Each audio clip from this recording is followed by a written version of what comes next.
Okay. So last time आपण बघितलं होतं, जसं मी म्हणलो आता तसंच, last time we had seen about stomach. So this is a very important chapter clinical approach साठी. आता ह्याच्यामध्ये इंडिपेंडेंटली खूप कॉजेस असतात. सो त्या कॉजेसची ट्रीटमेंट काय आहे, ते कॉजेसला कसं टॅकल करायचं ते आपण त्या इंडिव्हिज्युअल टॉपिक्स मध्ये बघू. म्हणजे स्मॉल इंटेस्टाईन मध्ये इंटेस्टायनल ऑब्स्ट्रक्शन, किंवा लार्ज इंटेस्टाईन मध्ये काय जर असेल तर बाबा देन अल्सरेटिव्ह कोलायटिस, किंवा सिग्मॉइड व्हॉल्युलस, किंवा आपण बघू अपेंडिक्स, काय म्हणतो आपण अपेंडिसायटिस. या सगळ्या गोष्टी we are going to see in the separate topics. Now what we are going to do is we are going to have an overall approach. कारण की काय होतं, आपण बऱ्याच वेळेला नाईट ड्युटीला बसलेलो असतो आणि एकदम पेशंट पोटात कळ घेऊन येतो, का रे बाबा अनबेरेबल पेन.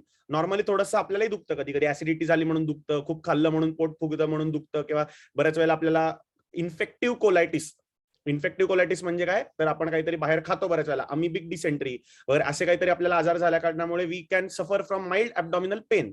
पण अॅक्यूट ॲब्डॉमिन म्हणजे काय, तर सिव्हिअर अनबेरेबल पेन. आता याची डेफिनेशन अशी शब्दशः कुठेही दिलेली नाही. पण अॅक्यूट ॲब्डॉमिन म्हणजे काय, सर काय ॲब्डॉमिनल पेन बद्दल बोलतायत का, तर तुमच्या माझ्यामध्ये होणारा ॲब्डॉमिनल पेन नाही, अनबेरेबल पेन. अरे बाबा नाही, तुम्हाला हॉस्पिटलमध्ये घेऊन चल, पेशंटच सांगतो अरे मला हॉस्पिटलमध्ये घेऊन चला, मला हे सहन होत नाही. त्यामुळे अॅक्यूट ॲब्डॉमिन म्हणजे काय, when the patient can not tolerate the pain, that is the point when we called as acute abdomen.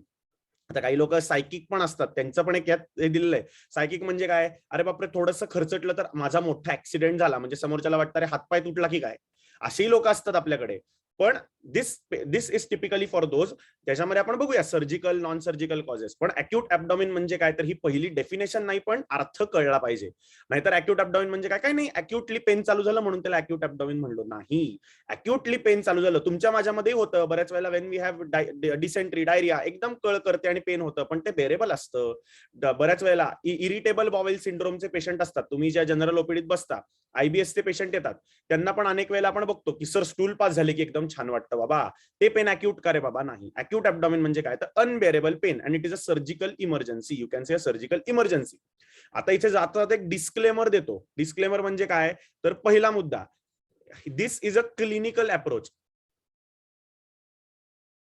म्हणजे काय, तर ह्याच्यातनं जसं मी तुम्हाला इसोफेगल कॅन्सर बद्दलचा फ्लोचार्ट, स्टमक कॅन्सर, अल्सरचा फ्लोचार्ट दिला, तसा फ्लोचार्ट देण्याचा मी पुरेपूर प्रयत्न करणार आहे. पण प्रोव्हाइडेड दॅट की हे ह्यातनं बरेचसे लूप होल्स निघू शकतात, कारण की शेवटी क्लिनिकल अंदाज असतो तो प्रत्येक माणसाचा वेगळा असतो. म्हणूनच एक डॉक्टर चांगला किंवा एक डॉक्टर वाईट असं आपण म्हणू शकतो, का रे बाबा, कारण की ह्याच्याकडे गेलं तर डायग्नोसिस नीट होतच नाही. So everyone's clinical approach is different. जर फ्लोचार्टनी अख्खा क्लिनिकल डायग्नोसिस आयुष्यात जमला असता तर सगळेच डॉक्टर भारी झाले असते, and all clinician would have been number 1 in Pune.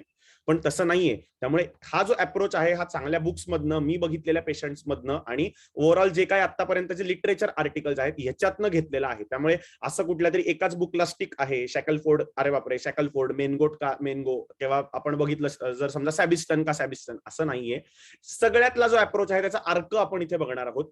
तरी सुद्धा त्यात लूप होल्स आहेत. सर मग ते मला पूर्ण जर जाणून घ्यायचे असतील तर काय करायचं, सर्जिकल हॉस्पिटलला नाईट ड्युटी करायची. कारण की तिथेच आपल्याला जे काही इंटरव्हेन्शन करायचं असतं ते आपल्याला करायला मिळतं. आणि शेवटी जो क्लिनिकल अप्रोच असतो म्हणजे काय, तर क्लिनिकल जो रूट असतो आपल्याला त्या पेशंटकडे जाण्याचा, तो आपल्याला पेशंट बघूनच कळतो. त्यामुळे ह्या लेक्चर मधनं जे लोकांनी हॉस्पिटलला काम केलेलं आहे ते मला मेसेज करू शकतील, अहो सर लेक्चर छान होतं. ज्या लोकांनी कधी आयुष्यातल्या हॉस्पिटलचा एज पण बघितला नाही, तो एखादा माणूस येऊन म्हणू शकेल, अहो सर तुम्ही काय शिकवलं. त्यामुळे आपल्याला बेसिक अप्रोच काय आहे, तर प्रत्येक माणसाला ऍटलीस्ट अॅक्यूट ॲब्डॉमिनला प्रोसीड कसं करायचं ते माहिती पाहिजे. You don't need to know कुठली सर्जरी करायची, काय करायची, ते इंडिव्हिज्युअल टॉपिक्स मध्ये आपण बघू. पण आता माझा सांगण्याचा उद्देश काय, तर ह्या टॉपिक मधनं सर मला जसं स्टमक मध्ये कळलं, सगळं कळलं ए टू झेड, कळणार आहे याची काळजी घेतो.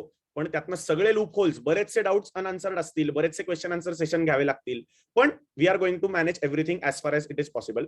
दुसरा महत्वाचा मुद्दा, सुदैवाने दुर्दैवाने मी आतापर्यंत सर्जरीज खूप असिस्ट केल्यात आणि इलेक्टिव्ह पेशंट बघितलेत. म्हणजे काय रे, तर ओपीडी मध्ये साधारण गॉलस्टोनचा पेशंट आला, अपेंडिक्सचा पेशंट आला. सो ह्या पलीकडे फार असं अॅक्यूट ॲब्डॉमिनचे केसेस मी बघितले नाहीयेत. आणि कसं होतं की by the time the surgeons as increase, आता मी ज्या सरांबरोबर काम करतो त्यांचं जर एज बघितलं तर ही इज नाव ऑलमोस्ट 65. त्यामुळे जसं एज वाढतं तसे रेफरल वाढतात. म्हणजे काय, तर बाबा एखादा ज्युनियर सर्जन आला तर he refers the patient to sir, का रे बाबा सर हे डायग्नोसिस आहे, हे पेशंट आहे, तुम्ही पुढे गोंधळ झाला का. कारण की जर समजा अॅक्यूट ॲब्डॉमिन अशी कंडिशन असते, तुम्हाला जाता एक एक्झाम्पल देईन पुढे, की जर पेशंटची डेथ झाली आणि आपल्यासारखा एखादा यंग डॉक्टर असेल तर पेशंट मारायला सुद्धा पुढे मागे बघत नाही. पण जर समजा सरांसारखा एखादा सिनियर व्यक्तिमत्व असेल जे पुण्यामध्ये बरंच नामांकित आहे, तर एक्सपिरियन्स मॅटर्स. म्हणजे जर सरांनी सांगितलं पेशंटला की बाबा this is a deadly disorder and any time the patient may die, on table सुद्धा डेथ होऊ शकते, नातेवाईक खरंच मेंटली प्रिपेअर्ड असतात. आपण काही जरी लिहून घेतलं कागदावर ऑन टेबल डेथ होईल, होणार नसली जरी तरी लिहून घेतलं तरी आपण नंतर मार खातो. का बाबा? कारण की आपण यंग असतो, आपला एक्सपिरियन्स कमी असतो आणि आपल्या शब्दाला मान कमी असतो. सिंपल उदाहरण आपापल्या घरी बघायचं. आईला सर्दी झाली आणि आपण फर्स्ट इयरला असताना आईला म्हणलो अगं सिनारेस्ट घे, आई हसते, हे बाळा तुला काय येतं. हेच आता इंटर्नशिप जेव्हा तुमची चालू होईल आणि तुम्ही जेव्हा आईला औषध द्याल तेव्हा आई कौतुकाने सगळ्यांना सांगेल, अरे माझी मुलगी डॉक्टर झाली. हा कसा फरक झाला बाबा? तर बाय द टाइम तुमची मॅच्युरिटी वाढते, बोलण्याची क्षमता असते ती वाढते, आपल्याला केसेस बघितल्यानंतर आपल्याला डोक्यामध्ये बरेच डिफरन्शियल डायग्नोसिस अजून क्लिक होतात. हे बाय द एक्सपिरियन्स येतं. त्यामुळे जसं वय वाढेल तसं तसं अॅक्यूट ॲब्डॉमिनचे केसेस आपण सर्जन म्हणून मॅनेज करू शकतो. पण शक्यतो जरी सर्जरी ब्रांच निवडली तरी कायम लक्षात ठेवायचं, प्रायव्हेट हॉस्पिटलला या पेशंट सोबत डील करताना डील विथ अटमोस्ट केअर. भले आपण पेशंटचं सुधारायला जातो, मी तुम्हाला सांगणार आहे पुढे, पेरिटोनायटिस डेडली कॉम्प्लिकेशन असतं. पेरिटोनायटिसचा पेशंट आला रे आला की दारातनच बाय बाय म्हणायचं त्याला. का आता मला मॅनेजमेंट करायला जमत नाही म्हणून नाही, माझ्या हॉस्पिटलची तोडफोड तुम्ही नंतर करणार आहात, कारण की पेशंटचे डेथचे चान्सेस वाढलेले आहेत. हे सगळं आपल्याला डोक्यात माहिती पाहिजे. पण सर कसं कळेल पेरिटोनायटिस आहे का? पेरिटोनियमला हात नाही लावता येत, तर ते क्लिनिकल साइन्स अँड सिम्पटम्स असतात, ते मी तुम्हाला सांगेन इकडे काय असतात. पण जोपर्यंत प्रत्यक्षात पेशंट आपण जाऊन बघणार नाही पेरिटोनायटिसचा, तोपर्यंत कोणालाही पेरिटोनायटिस बद्दल ओ का ठो कळणार नाही. सो सांगण्याचा मुद्दा काय आहे या सगळ्यातनं, की बाबा या लेक्चर मधनं मला काय शिकायचंय, तर मला जाऊन क्लिनिक मध्ये बसायचंय आणि अॅक्यूट ॲब्डॉमिनच्या आलेल्या सगळ्या केसेस निदान मॅनेज नाही तर बघायच्या तरी आहेत. तरच अॅक्यूट ॲब्डॉमिन तुम्हाला 100% क्लिअर होईल, किंवा मी म्हणेन यू कॅन नियर 100%. अजून मी सांगतो ना, मी सुद्धा केसेस बघितल्या नाहीयेत, माझंही नॉलेज यामध्ये 100% नसेल. पण आपल्याला जर शिकायचं असेल तर क्लिनिकली केसेस बघणं महत्वाचं आहे. नुसतंच मला सर्जरीला असिस्टन्स जमतं, मला सुचरिंग मारता येतात, नॉटिंग मारता येतात, इथे त्याचा काहीही फायदा होत नाही. इथे आपल्याला क्लिनिकल अप्रोचच लागतो. So let's start. The term acute abdomen refers to signs and symptoms of abdominal pain, tenderness, a clinical presentation that often requires emergency surgical therapy. म्हणजे काय, तर थोडक्यात काय, तर 99% केसेस या सर्जिकल थेरपीच्याच असतात. त्यामुळे मला कळलेलं आहे की अॅक्यूट ॲब्डॉमिन म्हणजे काय, तर अनबेरेबल पेन. रे बाबा, पेशंटला मला आता काहीतरी इंटरव्हीन केल्याशिवाय ते पेन थांबणार नाही. Despite of improvement in the laboratory and imaging studies, the physical examination and history remains the mainstay of determining the correct diagnosis and initiating proper and timely therapy.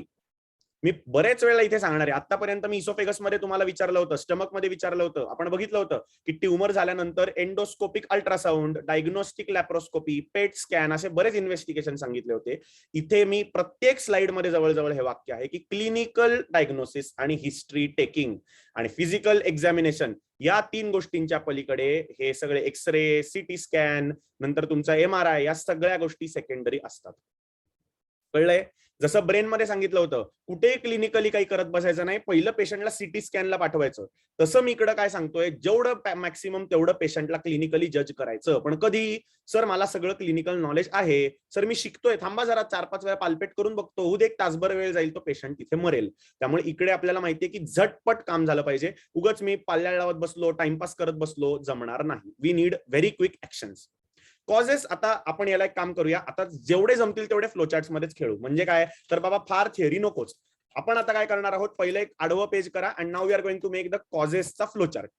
We are going to make chart of causes. पहिल्यांदा आपण causes बघू, म्हणजे आपल्याला निदान कळेल की कशा कशामुळे हे अॅक्यूट ॲब्डॉमिन नक्की होऊ शकतं रे बाबा.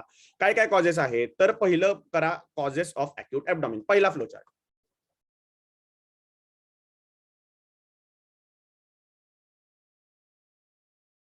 कॉजेस ऑफ अॅक्यूट ॲब्डॉमिन, त्याला मी ब्रॉडली 2 कॅटेगरीमध्ये डिवाइड केलेला आहे. व्हॉट आर द 2 कॅटेगरीज रे बाबा, तर पहिला cause that is surgical cause. म्हणजे काय, तर सर्जिकल काहीतरी कारण आहे.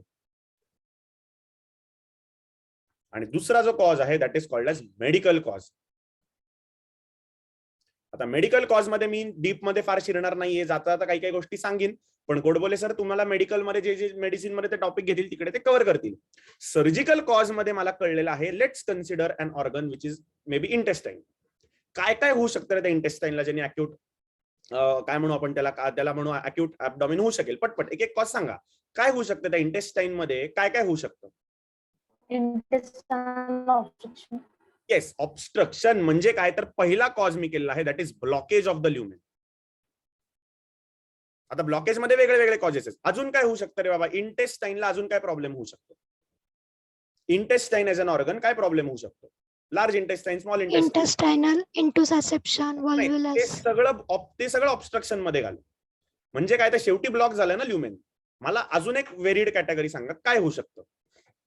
What is another cause? म्हणजे आता एक ऑब्स्ट्रक्शन हा कॉज पूर्ण आपण बाजूला ठेवू, त्यात वेगळे वेगळे कॉजेस आहेत. आता स्वामीनी म्हणली तसं त्यात व्हॉल्व्युलस येईल, इंटुससेप्शन येईल, मॅलिग्नन्सीने ऑब्स्ट्रक्शन झालंय असं होऊ शकतं.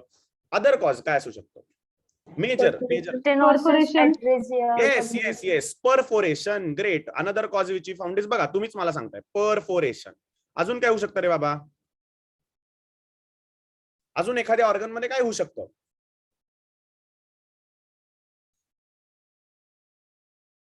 कोविड मध्ये झाल्यानंतर काय झालं होतं इंटेस्टाईनला, आपण बघितलं होतं. Infection. Yes, infection is third cause. Covid मध्ये इन्फेक्शन होत नाही.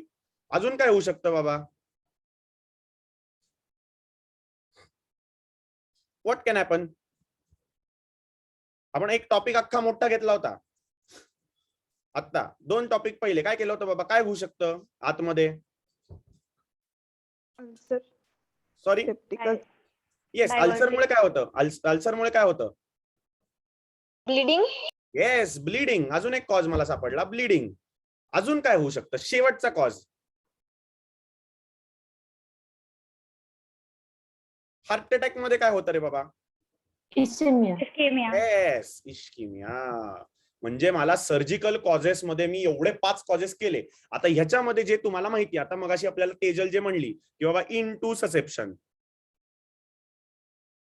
इकडे टाकलं. अजून आपल्याला काय कॉजेस माहिती आहेत रे बाबा? सांग, अजून काय कॉजेस माहिती आहेत आपल्याला? Volvulus. मॅलिग्नन्सी. सॉरी, व्हॉल्व्युलस. येस, व्हॉल्व्युलस. नंतर मॅलिग्नन्सी, ट्यूमर. तेच ट्यूमर, मॅलिग्नन्सी सगळं इकडे आलं. अजून काय रे बाबा? तर अजून एक सांगा बरं, हर्नियामध्ये होऊ शकेल का असं?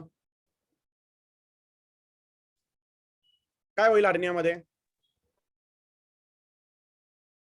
ऑब्स्ट्रक्शन होऊ शकेल येस, सर. Obstructed hernia. आता असे कॉजेस बरेच आहेत, आपण आता इथे थांबूया.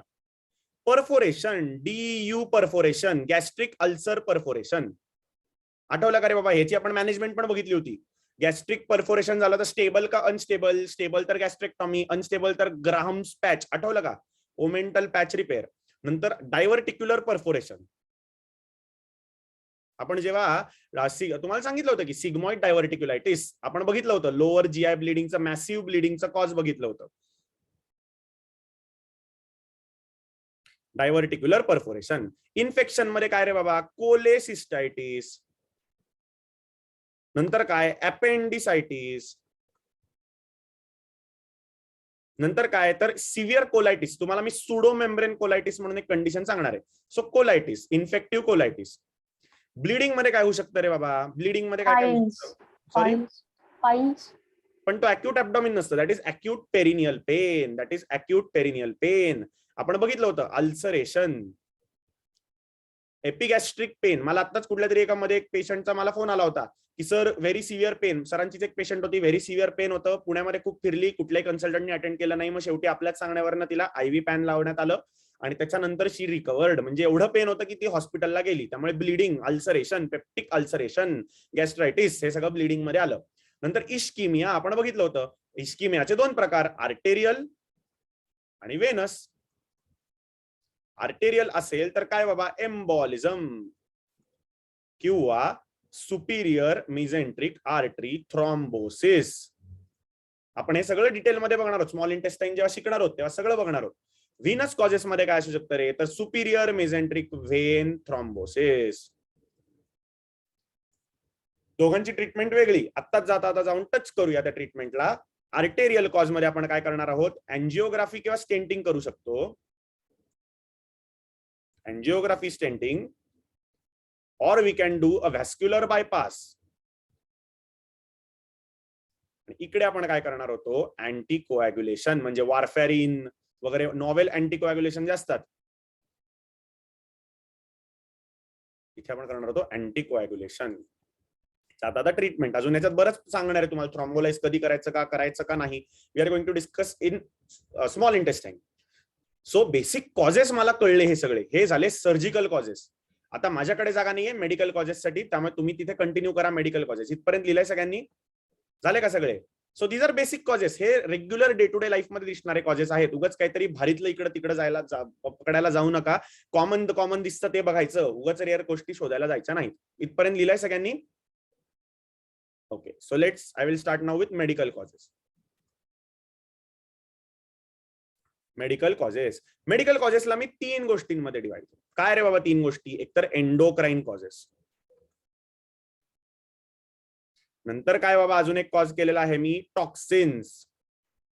आता हे सगळं जे आहे रट्टाबाजी, ह्याच्यामध्ये मी फार हेल्प करू शकत नाही. जे आपण मेडिसिनचे, मी म्हणलं तसं अप्रोच डेव्हलप झाला की आपण हिस्ट्रीमध्ये या सगळ्या गोष्टी ऑटोमॅटिकली पेशंटला विचारायला लागतो. आणि दुसरा एक कॉज आहे हिमॅटोलॉजिकल. यामध्ये आता ते तुम्ही काही लिहू शकता. एंडोक्राइन मध्ये जर बघितलं तर आपण बघू ऍडिसोनियन क्रायसिस, नंतर रिनल फेल्युअर मध्ये युरेमिया होतो पेशंटला, तेव्हा युरेमिया झाल्या कारणामुळे बऱ्याच वेळेला युरेमिक पेरिकार्डायटिस, युरेमिक प्लुरायटिस, युरेमिक पेरिटोनायटिस होऊ शकतो पेशंटमध्ये. नंतर आपण बघणार आहोत इकडे जर बघितलं हिमॅटोलॉजिकल मध्ये तर sickle cell anaemia. Sickle cell anaemia मध्ये का होत असेल रे, कोणाला माहिती आहे का? पॅथोफिजिओलॉजी, व्हॉट हॅपन्स आणि कधी होऊ शकतं? हाय अल्टिट्यूड मध्ये गेल्यावर. नाही अजिबात नाही. बरोबर आहे तुझं, कॉज बरोबर आहे, पण काय सगळे हाय अल्टिट्यूडला गेल्यानंतर त्यांच्यामध्ये मॅनिफेस्ट होत नाही. हायपॉक्सिया जेव्हा होतो एखाद्या sickle cell anaemia, normal RBC पेशंटची असते ई, when there is hypoxic change, ही आरबीसी जी होते ही सिकल आणि क्रिनेटेड शेप मध्ये जाते आणि ती व्हॅस्क्युलर ऑक्लुजन करते. आणि म्हणून सिकल सेल अॅनिमियामध्ये हे याला म्हणतात वेझो ऑक्लुझिव्ह क्रायसिस. म्हणून पेशंटला लगेच ऑक्सिजन द्यायचं, ब्लड ट्रान्सफ्युजन द्यायचं, patient gets recovered. So this is called as sickle cell anaemic crisis. नंतर टॉक्सिन्स मध्ये काय तर बाबा लीड टॉक्सिसिटी. बऱ्याच वेळेला नार्कोटिक्स पेशंट घेतात. म्हणजे काय तर मॉर्फिन वगैरे घेतल्यानंतर बऱ्याच वेळ लोक एकदम आफू मॉर्फिनची खूप, जर समजा त्यांनी इफ दे काय म्हणतो if they use it very काय म्हणतो ज्युडिशियसली आणि if they take it very for a long time, it can cause reduction in the bowel motility आणि म्हणून बॉवेल डिस्टेन्शन होतं आणि there is pain in the abdomen. So this is medical causes. These are all medical causes. We are not going to go into the medical causes चे details, कारण की मी आता medicine शिकवत नाहीये, मी सर्जरी शिकवतोय. So let's go ahead. Abdominal causes मध्ये जर समजा अगदीच बघितलं तर काय बाबा, appendicitis in young, biliary causes असतात, intestinal obstruction in elderly. So these are very vague terms which I used in the notes. पण मला आता फ्लोचार्ट माझ्यासोबत कायम असणार आहे, सो बेसिक कळेल. नॉन सर्जिकल मध्ये एंडोक्राइन मेटाबॉलिक कॉजेस मध्ये diabetic crisis, porphyrias, hyper lipoproteinaemias, Mediterranean fever. Haematological मध्ये plasma cell dyscrasias, sickle cell anaemia, hairy cell leukaemia. Poisoning मध्ये metal poisoning, alcohol withdrawal, widow poisoning. म्हणलं तसं never ending list आहे. हिस्ट्रीमध्ये जर एखादी आपल्याला काही गोष्ट सापडली तर वी कॅन मार्क. हे बघा, हिमरेज मध्ये बघितलं का रे, solid organ trauma, ruptured aneurysm, ruptured ectopic pregnancy, arteriovenous malformations, haemorrhagic pancreatitis, Mallory Weiss syndrome, rupture of spleen. Infection मध्ये बघा अपेंडिसायटिस, कोलेसिस्टायटिस, मेकल्स डायव्हर्टिक्युलायटिस, हिपॅटिक ऍप्सेस, डायव्हर्टिक्युलर ऍप्सेस. परफोरेशन मध्ये बघितलं तर GI DU perforation, Boerhaave syndrome, perforated diverticulum. Blockages मध्ये बघितलं तर ऍडेजन, सिग्मॉइड, सिकल व्हॉल्व्युलस, इनकार्सरेटेड हार्नियाज. इस्किमियामध्ये बघितलं तर Buerger's disease, mesenteric thrombosis or embolism, ovarian torsion, ischaemic colitis, n number of causes. Sir हे लक्षात नाही राहणार, काय करू? अरे बाबा, या सगळ्याची एक एक केस जरी तू आयुष्यात बघितलीस तरी तू कधी विसरणार नाहीस हे कॉजेस. त्यामुळे सर लक्षात ठेवण्यासाठी न्यूमॉनिक देता का? हे असले फालतू गोष्ट ते न्यूमॉनिक बिमॉनिक लक्षात ठेवायचे नाही. when you are going to see these cases, when you are going to see cecal volvulus, when you are going to see intussusception, आयुष्यात कधी विसराल का रे बाबा ती केस? कधीच नाही. त्यामुळे प्रत्येकाने क्लिनिकला जायचं, न सर्जिकल नाही पण कुठल्या तरी हॉस्पिटलला अटॅच झालं की या सगळ्या गोष्टी ऑटोमॅटिक आपल्याला रजिस्टर्ड होणार आहेत. आणि मी म्हणलं तसं एंडोक्राइन, मेटाबॉलिक आणि हिमॅटोलॉजिकल कॉजेस. कळलं का बाबा? कळलं का? So these are all causes. आता हे सगळे मी म्हणलं तसं रट्टा मारीची काम आहेत. आपल्याला आज कन्सेप्च्युअल अक्यूट ॲब्डोमेन शिकायचंय. हे रट्टा मारत बसायला मला वेळ नाही आणि तुम्हाला पण वेळ नाही. So we are not going to go. आता जाता जाता मेक वन मोर चार्ट, म्हणजे ह्याचं मला जास्त चांगलं एक्सप्लेनेशन देता येईल. What are the types of pain? कोणी सांगू शकेल का रे, what are the types of pain? acute chronic. नाही, दॅट इज काय म्हणू आपण त्याला, that is onset of the pain. Basic type of pain नाही, ते कॅरेक्टर झालं. प्रत्येक शब्दाला महत्व आहे क्लिनिकल एक्झामिनेशन मध्ये. Character, sorry Bearable. नाही, ते पेशंटची कॅपॅसिटी आहे ना. एखादा पेशंट खूप पेन पण सहन करू शकतो, एखादा थोड्याला पण लगेच रडतो. टाईप ऑफ पेन म्हणजे ओरिजिनेशन कुठलं, किंवा त्याला असं टाईप म्हणजे we can't consider it into some specific category, पण basically type. Parietal visceral. Localise generalise. Yes yes, कोण म्हणलं रे परायटल विसरल? कोण म्हणलं? सॉरी, कॅमेरा ऑन नाहीये का? हो सर. गुड. परायटल अँड विसरल पेन. का रे बाबा कॅमेरा का ऑफ आहे तुझा? ट्रॅव्हल करत होतो. मग सांगितलं नाहीस मला. अजून पण एक कोणतरी होता, त्याचा फोन आला होता मला, आधी सांगायचं पुढच्या वेळेपासून. So types of pain, parietal pain, visceral pain. Excellent. आदेशने आपल्याला खूप छान सांगितलं आहे. पहिलं म्हणजे परायटल पेन म्हणजे काय, तर परायटल पेरिटोनियम. आता हे ऍब्डॉमिनचं डिस्कशन चालू आहे. Pain originating from the parietal peritoneum. दुसरा जो पेन आहे that is visceral pain, originating from the visceral peritoneum. Sir visceral पेरिटोनियमला तर पेन एंडिंग्स नसतात, मग कसा काय पेन होतो बाबा? सांगा बरं कोणाला जमत असेल तर. आणि तिसरी जी व्हरायटी आहे that is referred pain. Referred pain. Parietal पेरिटोनियमला होणारं जे इरिटेशन असतं ते इतकं शार्प असतं की that is sharp localising pen.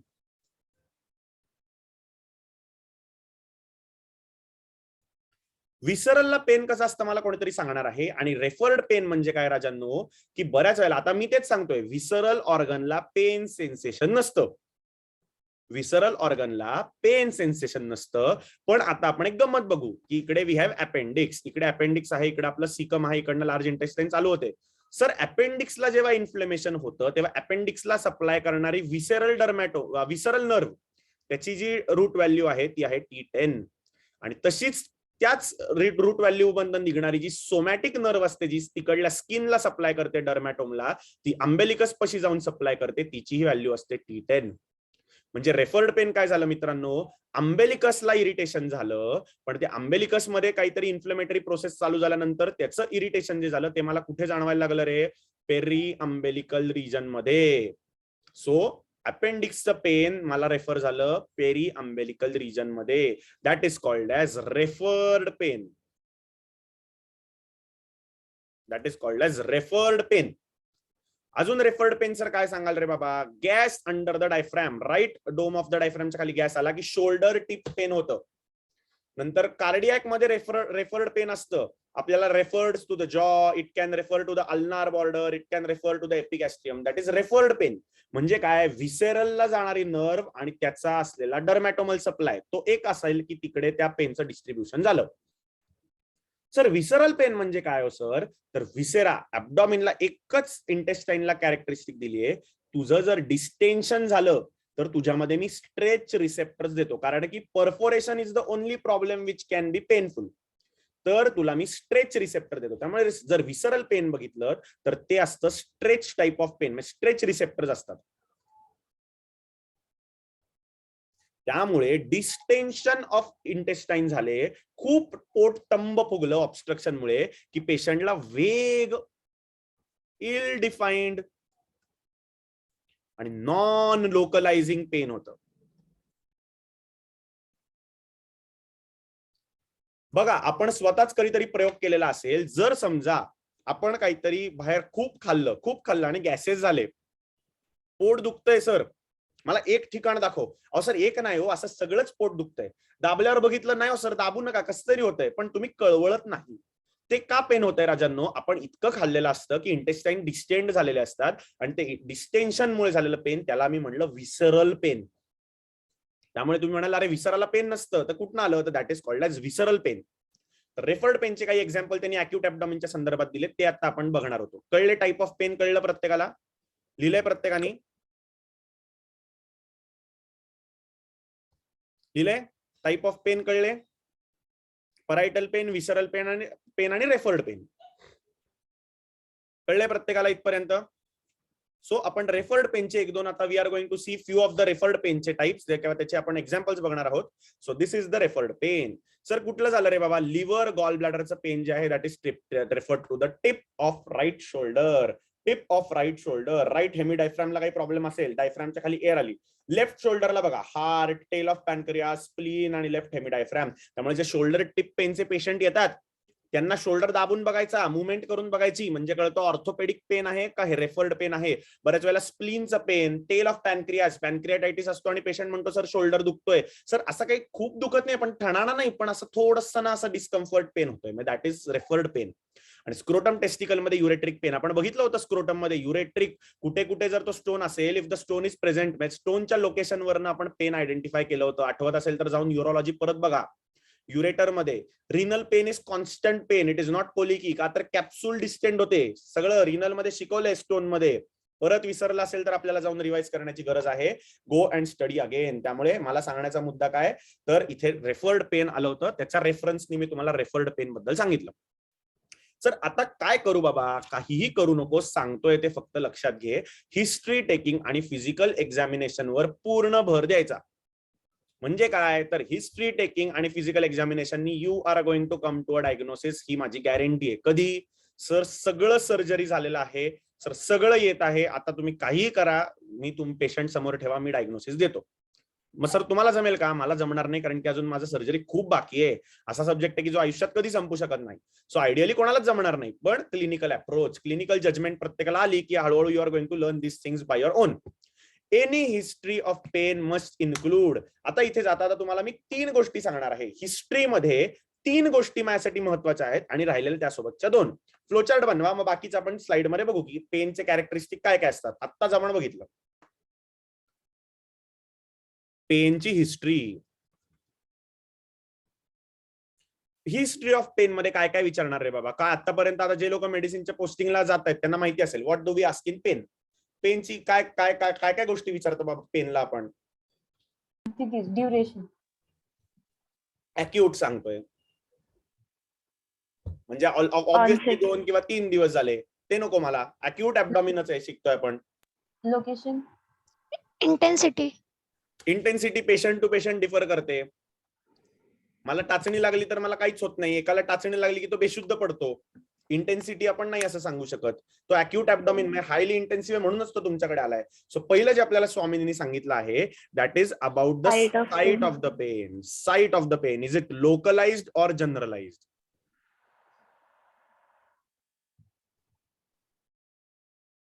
आत्ताच सांगितलं लोकलाइज जर पेन असेल तर मला कळलं की बाबा अपेंडिक्सचं पेन लोकलाइज्ड असणार आहे.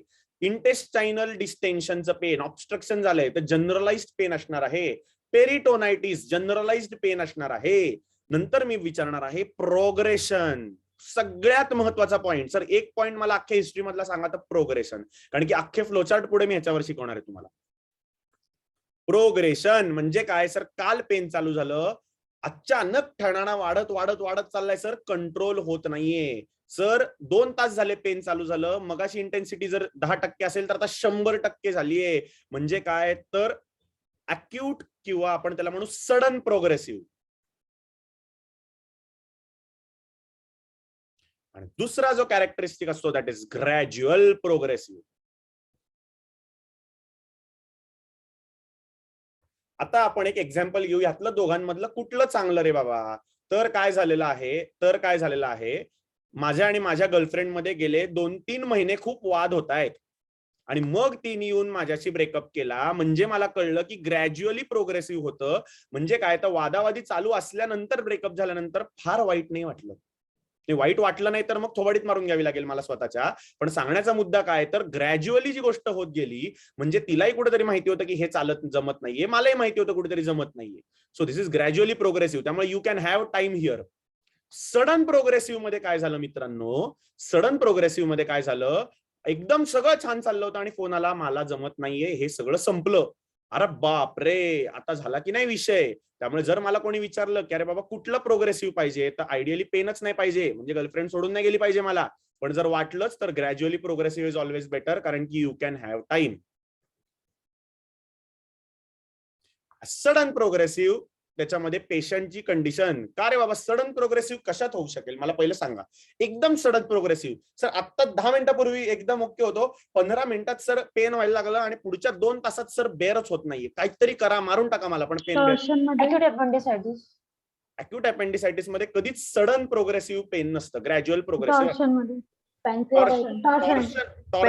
पेन असू शकतं. बरोबर. अजून पेरिटोनायटिस, येस, मला जे ऐकायचं होतं तो शब्द आता बाहेर आलेला आहे, कारण की it is life threatening. Torsion मधलं जे पेन आहे, फार फार तर काय होईल रे बाबा, ते टेस्टिकलला मला सॅक्रिफाईस करावं लागेल. आणि टॉर्शनचं पेन शक्यतो असं कधी वाढत जात नाही.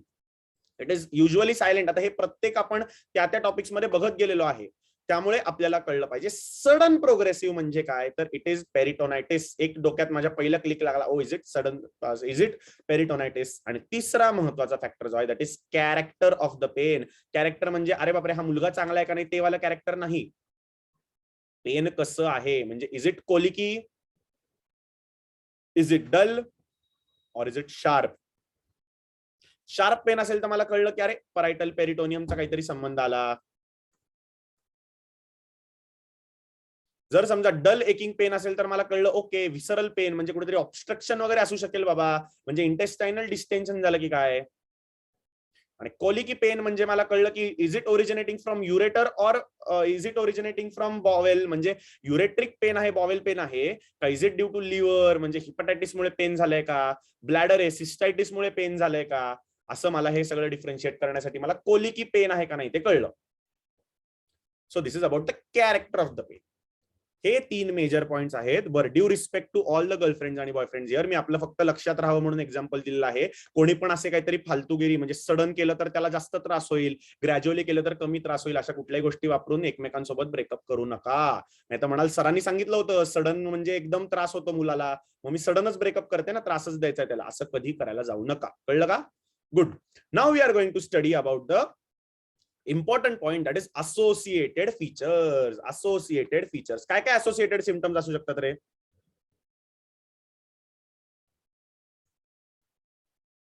असोसिएटेड सिम्पटम्स काय काय असू शकतात? ऍब्डॉमिनल पेन सोबत काय काय असोसिएटेड सिम्पटम्स असू शकतात? Vomiting, yes, vomiting. पहिलं आपण बघू वॉमिटिंग. वॉमिटिंग कशामुळे होतं रे? अॅक्यूट ऍब्डॉमिन मध्ये वॉमिटिंग कशामुळे झालं?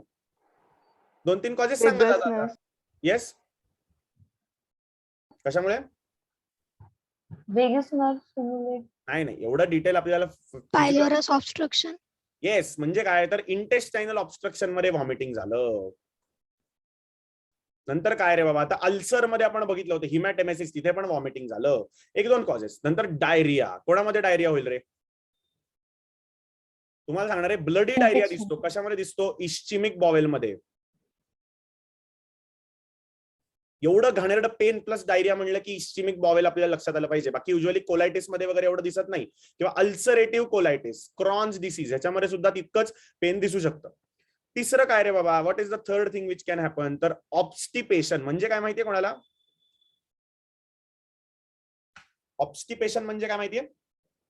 कॉन्स्टिपेशन ऐकलं असेल. What is obstipation? Obstipation is constipation plus unable to pass gas. Highly suggestive of obstruction. Obstipation. नंतर काय रे बाबा अजून असोसिएटेड असू शकतं? जॉन्डिस. सर हे कुठनं तुम्ही शोधून काढलंय? हे माझ्या क्लिनिकल नॉलेजवर 2-4 क्लिनिकल बुक्स मधून, काही लिटरेचर मधनं. आता ह्याच्यात अजून पण बऱ्याच गोष्टी आहेत, पण आपल्याला क्लिनिकल या गोष्टी फार सिग्निफिकंट असतात. जॉन्डिस म्हणलं की काय, तर ऑब्स्ट्रक्टिव्ह जॉन्डिस, गॉलस्टोन पॅनक्रियाटायटिस,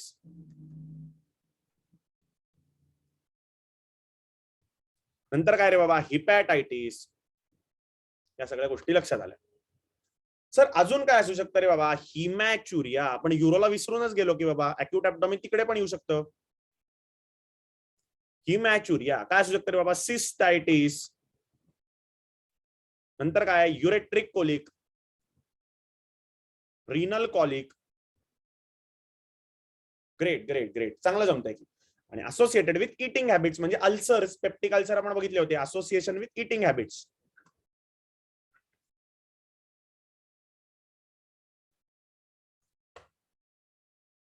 आता अजून एक जे आहे association with change in position, ते मी तुम्हाला गेल्या याच्यामध्ये सांगतो, जनरल एक्झामिनेशन मध्ये सांगतो. ते खूप इंटरेस्टिंग पॉइंट येतो. That is the point for differentiating the patient of peritonitis. बघूया आपण. So these are associated symptoms. आता हे सर कुठनं शोधून काढले म्हणलं तसं? With literature, with some books आपण हे सगळे पॉईंट शोधून काढले जे क्लिनिकली महत्वाचे आहेत. ह्याच्यापेक्षा बरेच आहेत, आपण आपले शोधून काढा, वाचा, ग्रुपवर टाका, डिस्कस करू, सगळं करू, पण आता आपल्याकडे तेवढा वेळ नाही. कळलं प्रत्येकाला? कळलं? These are associated features. त्यामुळे हिस्ट्रीमध्ये मी पेन बद्दल 3च गोष्टींवर फार भर दिला. कुठल्या 3 गोष्टींबद्दल? साईट बघितली पहिली, की साईट कुठली बाबा, लोकलाइज्ड आहे का जनरलाइज्ड आहे, तिथे मला पहिला क्लिक बसला. दुसरं कुठला पॉईंट विचारला होता रे मी? Which was the second point which I asked? Second point कुठला विचारला होता हिस्ट्रीमध्ये? पहिला इज लोकलायझेशन. दुसरा कुठला होता? Yes, progression. म्हणजे सडन प्रोग्रेसिव्ह आहे का ग्रॅज्युअल प्रोग्रेसिव्ह आहे. आणि तिसरा जो विचारला होता दॅट इज कॅरेक्टर. कॅरेक्टर मध्ये मी बघितलं होतं कॉलिकी आहे, डल आहे, शार्प पेन आहे. That is about history taking. आता बघा, site localise to the quadrant म्हणजे काय, तर कुठल्या क्वाड्रंट मध्ये आहे का नाही. आता बघा, तेच आता जे म्हणली होती, अरे ऑनसेट, अरे माकडांनो सडन ऑनसेटच असणार ना, म्हणूनच अॅक्यूट आहे. तो जर हळूहळू वाढत गेला असता तर अॅक्यूट ॲब्डॉमिन म्हणून आला असता का, म्हणून मी ही स्माइली टाकली. प्रोग्रेशन बघा, अॅक्यूट प्रोग्रेसिव्ह और ग्रॅज्युअली प्रोग्रेसिव्ह म्हणजे हेच माझ्यासाठी आहे. इथे लाल मार्क केलाय, शक्यतो फार रंगवत नाही मी कुठले पीपीटी, पण इथे रंगवल्याचं कारण की ह्याच्यावर पूर्ण माझा प्रोटोकॉल पुढचा जो मी तुम्हाला शिकवणार आहे तो पूर्णतः ह्याच्यावर बेस्ड आहे. लोकलायझेशन म्हणजे काय, तर तेच इकडे पहिल्यांदा आपण बघितलं होतं जनरलाइज्ड का लोकलाइज्ड, आणि मग बघितलं मी लोकलायझेशन. कॅरेक्टर मध्ये कॉन्स्टंट, कोलिकी, शार्प, डल बघितलं होतं. रिलिव्हिंग आणि अॅग्रिवेटिंग फॅक्टर्स, आता हे चेंज इन पोझिशन मध्ये खाल्ल्यानंतर कमी होतं का खाल्ल्यानंतर वाढतं, या सगळ्या गोष्टी अॅग्रिवेटिंग रिलिव्हिंग फॅक्टर्स मध्ये येतात. आणि असोसिएटेड सिम्पटम्स बघितलं होतं आपण. Associated symptoms, nausea, vomiting. आता हे बघूया आपण सगळे. बघा, सॉक्रेट्स, जर आपल्याला पेन्स बद्दल कुठल्याही टाईपचा पेन असेल, मेडिसिन मधला पेन असेल, सर्जरी मधला पेन असेल, गायनॅक मधला पेन असेल, ईएनटी मधला पेन असेल, ऑफ्थॅल्मॉलॉजी मधला पेन असेल, कुठलाही पेन असेल, हृदयाचा हार्ट ब्रेक झाल्यानंतरचा पेन असेल, तरी आपण त्याला लावू शकतो. That is Socrates. सॉक्रेट्स म्हणजे काय, तर साईट. साईट म्हणजे काय, तर where did it originate from म्हणजे काय, where exactly is the pain. S. O for onset. आता इथे आपल्याला माहिती it is acute in onset म्हणजे काय, अॅक्यूट म्हणजे, आणि त्यांनी विचारलंय कसं झालं म्हणजे काय, तू पडल्यानंतर पेन चालू झालं, खूप चालल्यानंतर पेन झालं, मग व्हॉट मेड द पेन. नंतर कॅरेक्टर. कॅरेक्टर म्हणजे काय, तर what does the pain feel like म्हणजे काय, तर कॉलिकी आहे, कॉन्स्टंट आहे, डल आहे, शार्प आहे. रेडिएशन ऑफ द पेन म्हणजे काय, तर हृदयाचं pain, heart sir angina pain आहे, हाताला रेडिएट होतं, radiation of the pain. Sir अपेंडिक्सच्या इकडे पेन आहे, इथे दाबलं की दुखतं, पण नॉर्मली पेरी अम्बेलिकल रिजन मध्ये दुखतं. अपेंडिक्स मध्ये बघणार होता आपण, त्याला शिफ्टिंग पेन म्हणतात. का म्हणतात सांगणार आहे तुम्हाला. असोसिएटेड सिम्पटम्स आता आपण भरमसाठ बघितले.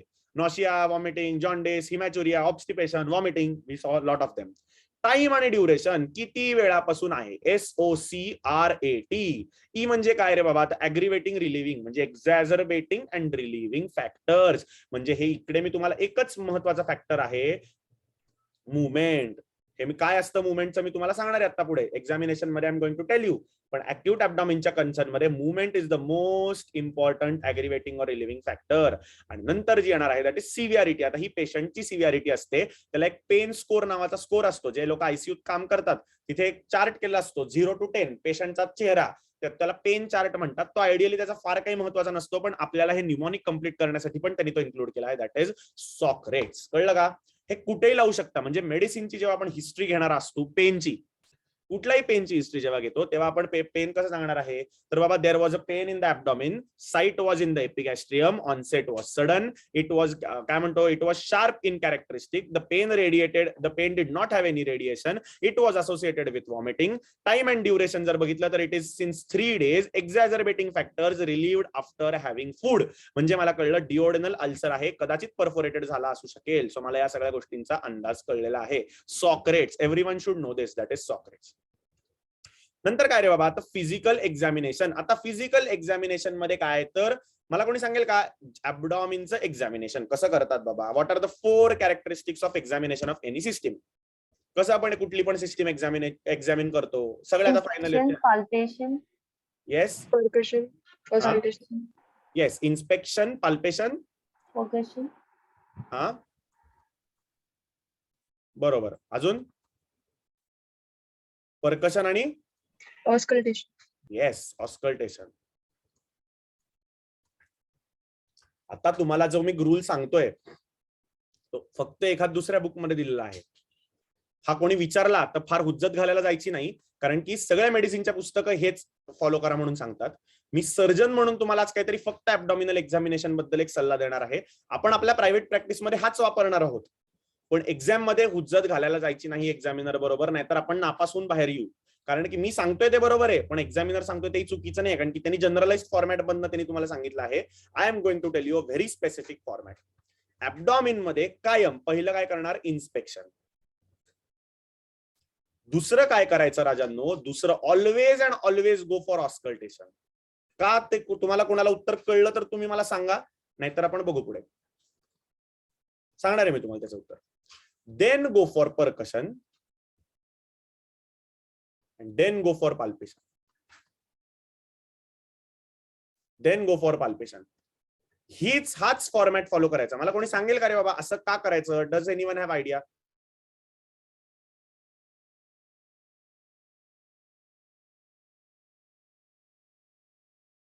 असं का करायचं? कोणाला माहितीये का रे बाबा? Why this format? का मी ऑस्कल्टेशनला एवढं महत्व देऊन वर घेतलं? ऑस्कल्टेशनवर काय कळणार आहे असं मला? What do we check on auscultation? Bowel. Yes, bowel sounds. पण मग का ऑस्कल्टेशन का वर घेतलं? त्या बॉवेल साऊंड्सचं मला एवढं काय महत्व आहे? काय गडबड होऊ शकते रे? जर तुमचा फॉर्मॅट मी फॉलो केला, इन्स्पेक्शन, पाल्पेशन, परकशन आणि ऑस्कल्टेशन, काय गंमत होऊ शकेल? कोण सांगेल मला? इथे ऍब्डॉमिन मध्ये काय होऊ शकेल? आपापल्या मित्रमैत्रिणींचे कधी ऍब्डॉमिन पाल्पेट केली आहेत का? पेशंटचा पाल्पेट केलं ऍब्डॉमिन कधी? मसल कॉन्ट्रॅक्ट होईल. येस, म्हणजे मला कळलं, जेव्हा मी पाल्पेशन करतो तेव्हा पूर्ण बॉवेल आणि पूर्ण ऍब्डॉमिनल कॅव्हिटीचं डायनामिक्स बिघडण्याचे चान्सेस असतात. म्हणजे काय, बॉवेल थोडंसं कॉन्ट्रॅक्ट होतंय, मी ते केलं, पेशंटची सिम्पॅथेटिक सिस्टीम चालू झाली आणि सगळं होतं नव्हतं ते गेलं, आणि मी ऑस्कल्टेट करेपर्यंत पेशंट म्हणतोय काहीच नाही. म्हणजे मला ऍक्च्युली ऐकायला यायला पाहिजे होते बॉवेल साऊंड्स, ते आले नाहीत. का तर माझं पाल्पेशन चुकलं. पेशंट ऑलरेडी पेन मध्ये आहे, तुम्ही पाल्पेशन करून अजून पेन एलिसिट करणार. त्यामुळे पेनची जी गोष्ट असते ती always do at the last. सगळ्यात पेन कमी कुठल्या गोष्टीत असणार आहे, तर दॅट इज इन्स्पेक्शन. काहीच पेन होणार नाही, तुम्ही काहीच करत नाहीये पेशंटला. ऑस्कल्टेशन मध्ये काही करायचं नाही, फक्त स्टेथोस्कोप ठेवायचा आहे. स्टेथोस्कोपनी काही पेन होणार आहे का रे बाबा? तुमच्या हाताने होण्यापेक्षा तर नक्कीच कमी होणार आहे. So second is auscultation. परकशनला कम्पॅरेटिव्हली कमी पेन होतं, कारण की you are not going to press deep inside, you are just going to percuss. म्हणून मग परकशन करा आणि लास्टला पाल्पेशन करा. आता हे मी तेच म्हणलं ना, सर्जरीच्या वायवाला जर एक वेळ हे तुम्ही सांगितलं, ऍब्डॉमिनची केस आली, फार सर्जरीमध्ये ऍब्डॉमिनची केस कोणी ठेवत नाही, पण ठेवली आणि हे जर तुम्ही सांगितलं, तर जर सर्जन खरंच चांगला वाचलेला असेल तर तो तुम्हाला डिस्टिंक्शन देईल, पण जर तो खरंच अनरेड असेल तर तो तुम्हाला फेल करेल. तो म्हणेल तू हे कुठलं डोकं लावलं. त्यामुळे मी काय सांगतोय, इररिस्पेक्टिव्हली आपल्याला एक्झाम मध्ये पहिलं येण्यासाठी आपण शिकत नाही आहोत. Always go with for examination. तुम्ही करताना काय करणार आहात? इन्स्पेक्शन, ऑस्कल्टेशन, परकशन आणि पाल्पेशन. केस प्रेझेंट करताना इन्स्पेक्शन, पाल्पेशन, परकशन आणि मग ऑस्कल्टेशन. परत सांगतोय, एक्झामिनर कसा आहे, किती वाचलेलं आहे, वाचलंय म्हणण्यापेक्षा वी शुड नॉट जज the examiner on his reading, पण तो काय मेथड फॉलो करतो, तर स्टँडर्डाइज मेथड जी आहे तीच युजली फॉलो केली पाहिजे. That is inspection, palpation, percussion आणि ऑस्कल्टेशन. पण मी काय सांगितलं ते लक्षात ठेवायचं, आपण आपल्या प्रायव्हेट ओपीडी मध्ये असंच करणार आहोत. कळलंय प्रत्येकाला? का असं करायचं कळलं? So what are the findings on inspection? सगळ्यात महत्वाचं फाइंडिंग काय बघणार होते आपण? काय काय बघू शकतो आपण ऍब्डॉमिनल इन्स्पेक्शन मध्ये? काय काय बघू शकतो बघण्यासाठी? हा ठीक आहे, स्कार मार्क. अजून काय? डिस्टेंशन. बरोबर, distension, ascites fluid, sign of inflammation. Inflammation असेल तर ऍब्डॉमिनवर फार दिसत नाही. ऍब्डॉमिनचं इन्फ्लेमेशन असायचं काही कारण नाही ना ऍब्डॉमिनल. Arteries and veins distension. Sorry, Arteries and veins yes, dilatation. Arteries कधी डायलेट होत नाहीत, वेनस डायलेटेशन होतं. पोर्टल हायपरटेन्शन मध्ये वेनस डिस्टेंशन दिसतं. अजून काय असतं रे बाबा? Contour of the abdomen, position of the umbilicus, everted inverted आहे का काय बाबा? अजून previous scar marks of surgeries. मला इथे काय बघायचं आहे इन्स्पेक्शन मध्ये? काय? सॉरी, येस, हार्नियल ओरिफिसेस बघू शकतो. का रे बाबा? एक्सलंट. तिथे आपल्याला ऑब्स्ट्रक्शन दिसेल. जर असेल तर हार्निया असेल, प्लस पेशंट इन्फेक्शन आणि ऑब्स्ट्रक्शनचे सिम्पटम्स घेऊन येतोय. माझ्या डोक्यात क्लिक झालं, अरे बापरे, इथं हार्निया आहे, इथं ऑब्स्ट्रक्शन झालं का काय? कळलं मला. इन्स्पेक्शन मध्ये सगळ्यात महत्वाची गोष्ट, इरिस्पेक्टिव्ह बाकीचं ऍब्डॉमिनल इन्स्पेक्शन तुम्ही सगळं बघणार. तुमचे जे दास ओपन करायचे आज आणि इन्स्पेक्शनचे पॉईंट्स लिहून काढायचे आणि ग्रुपवर टाकायचे. होमवर्क आहे. ऍब्डॉमिनल इन्स्पेक्शन मध्ये काय काय बघायचं, इन्स्पेक्शनचे पॉईंट्स लिहून टाकायचे ग्रुपवर. मी सगळ्यात महत्वाचं काय बघणार आहे? पेशंट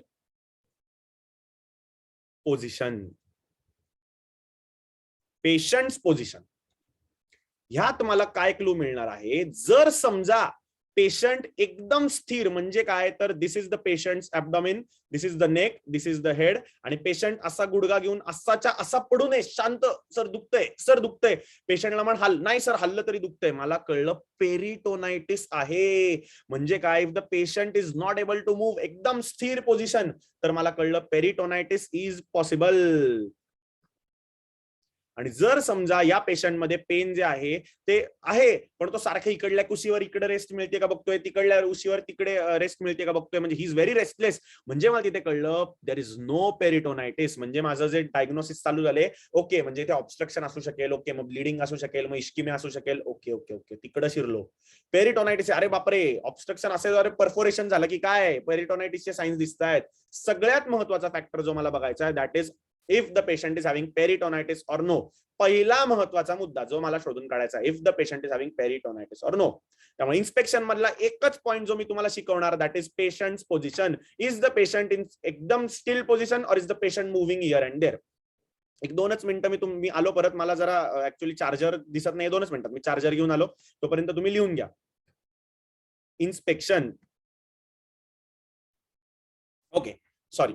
सो आता इथे मला कळलं इन्स्पेक्शन. सर ऑस्कल्टेशन मध्ये मी काय बघतो, तर ऑस्कल्टेशन मध्ये फार आपल्याला दासमध्ये काही गोष्टी दिल्या नसतील, पण ऑस्कल्टेशन मध्ये आपल्याला काय गोष्टी बघायच्या असतात हे आम्ही तुम्हाला आता लिहून देतोय.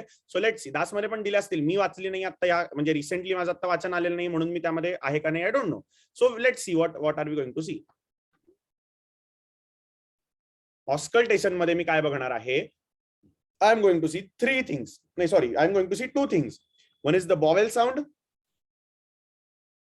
and the other I'm going to see is the arterial sounds. Examiner विचारतो काय रे बाबा ऑस्कल्टेशन मध्ये बघितलं, सर बॉवेल साऊंड्स बघितले, मग तो विचारेल what are the type of bowel sounds. तर एक तर नॉर्मल पेरिस्टाल्सिस आपल्याला ऐकू येतात, त्याच्याबद्दल आपण आता बोलायला नको कारण की आपण ऍक्यूट ऑब्स्ट्रक्शन बघतोय. विल सी, आपण actually will take offline lecture of how to examine काय म्हणू, how to examine abdomen. Bowel sound मध्ये काय बघायचंय मला, hyper dynamic sound.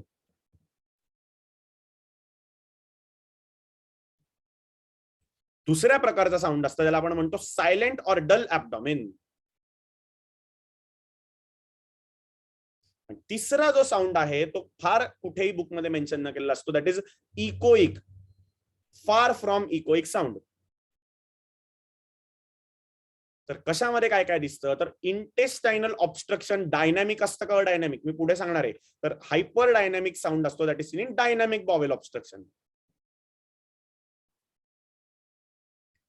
Dynamic bowel obstruction म्हणजे काय, तर इंटेस्टाईनचं जर आपण बघितलं तर इंटेस्टाईन कॅन कॉन्ट्रॅक्ट, इंटेस्टाईनची कॉन्ट्रॅक्शनची पॉवर आहे, पण इकडे काहीतरी ट्यूमर वगैरे अडकून बसलेला आहे. So what is going to happen रे बाबा, ते इंटेस्टाईन जोरात जोरात कॉन्ट्रॅक्ट करणार आहे just to push the material from this tumour part. त्यामुळे this is hyperdynamic bowel sound which is seen in dynamic obstruction.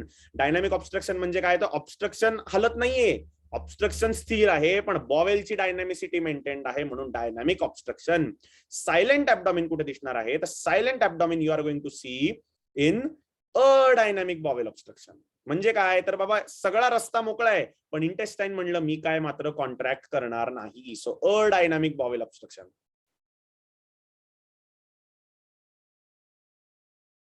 आणि इकोइक साऊंड कशात दिसतात, तर बाबा फार फ्रॉम इकोइक साऊंड म्हणजे एअर वगैरे कुठेतरी मध्ये यायला लागली आहे. म्हणजेच मला कळलं either this can be seen in intestinal distension. म्हणजे आता तुम्हाला एक प्रोग्रेशन सांगतो, what is going to happen when a patient will have dynamic bowel obstruction. हे परत इंटेस्टायनल ऑब्स्ट्रक्शन मध्ये शिकवणार आहे. डायनॅमिक बॉवेल ऑब्स्ट्रक्शन मध्ये काय होतं, सगळ्यात पहिल्यांदा इंटेस्टाईन म्हणतं मी कॉन्ट्रॅक्ट करणार, मी ते ऑब्स्ट्रक्शन ओव्हरकम करणार. म्हणजे काय झालं रे बाबा, डायनॅमिक बॉवेल साऊंड पहिल्यांदा ऐकू आला. थोड्या वेळानंतर काय झालं रे बाबा, गॅस वगैरे पूर्ण या बॉवेल मध्ये अक्युमुलेट व्हायला लागला, फूड मटेरियल अक्युमुलेट झालं म्हणून गॅसियस तिथे रिलीज झाला गॅसेसचा, म्हणून बॉवेल कॉन्ट्रॅक्ट करतोय, पण त्या गॅसमुळे तुम्हाला येणारा साऊंड कमी झाला, त्याला म्हणतात इंटेस्टायनल डिस्टेन्शन मुळे आलेला इकोइक साऊंड. आणि तिसरा जो साऊंड आला मित्रांनो तो अडायनॅमिक बॉवेल ऑब्स्ट्रक्शन. का रे बाबा, तर बॉवेल शेवटी थकलं, इलेक्ट्रोलाइट इम्बॅलन्स झाला, बॉवेल म्हणलं माझ्याच्यानी काही होईना, आता झालं तिथेच थांबतो. सो डायनॅमिक बॉवेल ऑब्स्ट्रक्शन कसं प्रोग्रेस होतं हे आताच शिकवलं, तेव्हा परत शिकवणार आहे. पण हे मी आता शिकवलं. आणि आर्टेरियल साऊंड मध्ये काय रे बाबा, तर ब्रुई आपण ऐकू शकतो. ब्रुई म्हणजे काय, तर एओर्टिक अॅन्युरिझम असेल तर तिथे ब्रुई ऐकायला येतात. So we are going to hear about bruit. Renal vein thrombosis असेल किंवा रिनल वेन थ्रॉम्बोसिस नाही, रिनल आर्टरी स्टेनोसिस असेल तर you can hear the bruit. Atherosclerosis वगैरे जेव्हा असतं तेव्हा there is the blood flow, laminar जो फ्लो असतो ब्लडचा तो त्या क्लॉटमुळे डिस्टर्ब होतो आणि त्याच्यामुळे तो ब्रुई, टर्ब्युलन्सचा साऊंड येतो, दॅट इज कॉल्ड एज ब्रुई. कळलं प्रत्येकाला? बाकी परकशन आणि आपण बघितलं होतं दॅट इज पाल्पेशन. तर पाल्पेशन मध्ये मेन काय आहे रे बाबा, तर पाल्पेशन मध्ये मला मेन गोष्ट काय आहे, गार्डिंग आणि रिजिडिटी.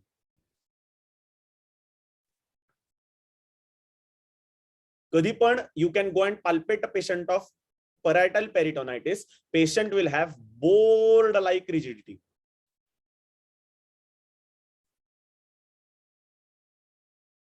बोर्ड लाईक रिजिडिटी असं टिपिकल, या हाडाला जसं ह्याला आपटून बघा, आपले जे टेबल आहे डेस्क त्या लेवलची रिजिडिटीच्या पेशंटच्या पोटाला असते, that is called as board like rigidity. कोणाला काही बोलायचंय का?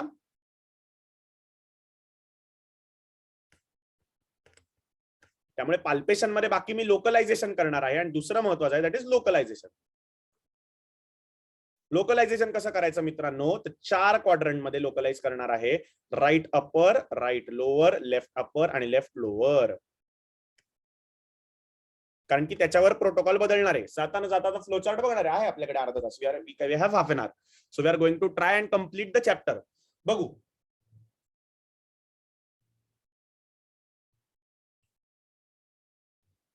फ्लोचार्ट तरी ऍटलीस्ट आज बनवूया, सो दॅट नेक्स्ट लेक्चरला डबल रिव्हिजन होईल. शेवटचे 15 मिनिटं मी तो फ्लोचार्टच बनवणार आहे आज आपला. कळलं? इन्स्पेक्शन नंतर काय करणार, तुम्ही काय करणार ओपीडी मध्ये? Auscultation. येस. नंतर Percussion. येस. आणि मग पाल्पेशन. Palpation. ग्रेट. तो मला इथून पुढे माझे कुठलेही फोन आले मला कधी सर्जिकल रेफरन्स साठी तर तुम्ही सांगणार सर मी असं असं केलं आहे and I would be proud for that. Great. So that's it. General inspection of the abdomen, contour of the patient. Palpation will give a clue about the tenderness and localizing the pain. Auscultation will give an idea about the noises, sign tell abdomen, high pitched voices, low echoing sound or turbulent sounds. And percussion will tell us about the gas filled in the intestine, diminished liver dullness. आता अजून एक percussion मधला point सांगतो. जर समजा small intestine मध्ये खूप gas झाला असेल तरी सुद्धा there would be a hyper resonant note.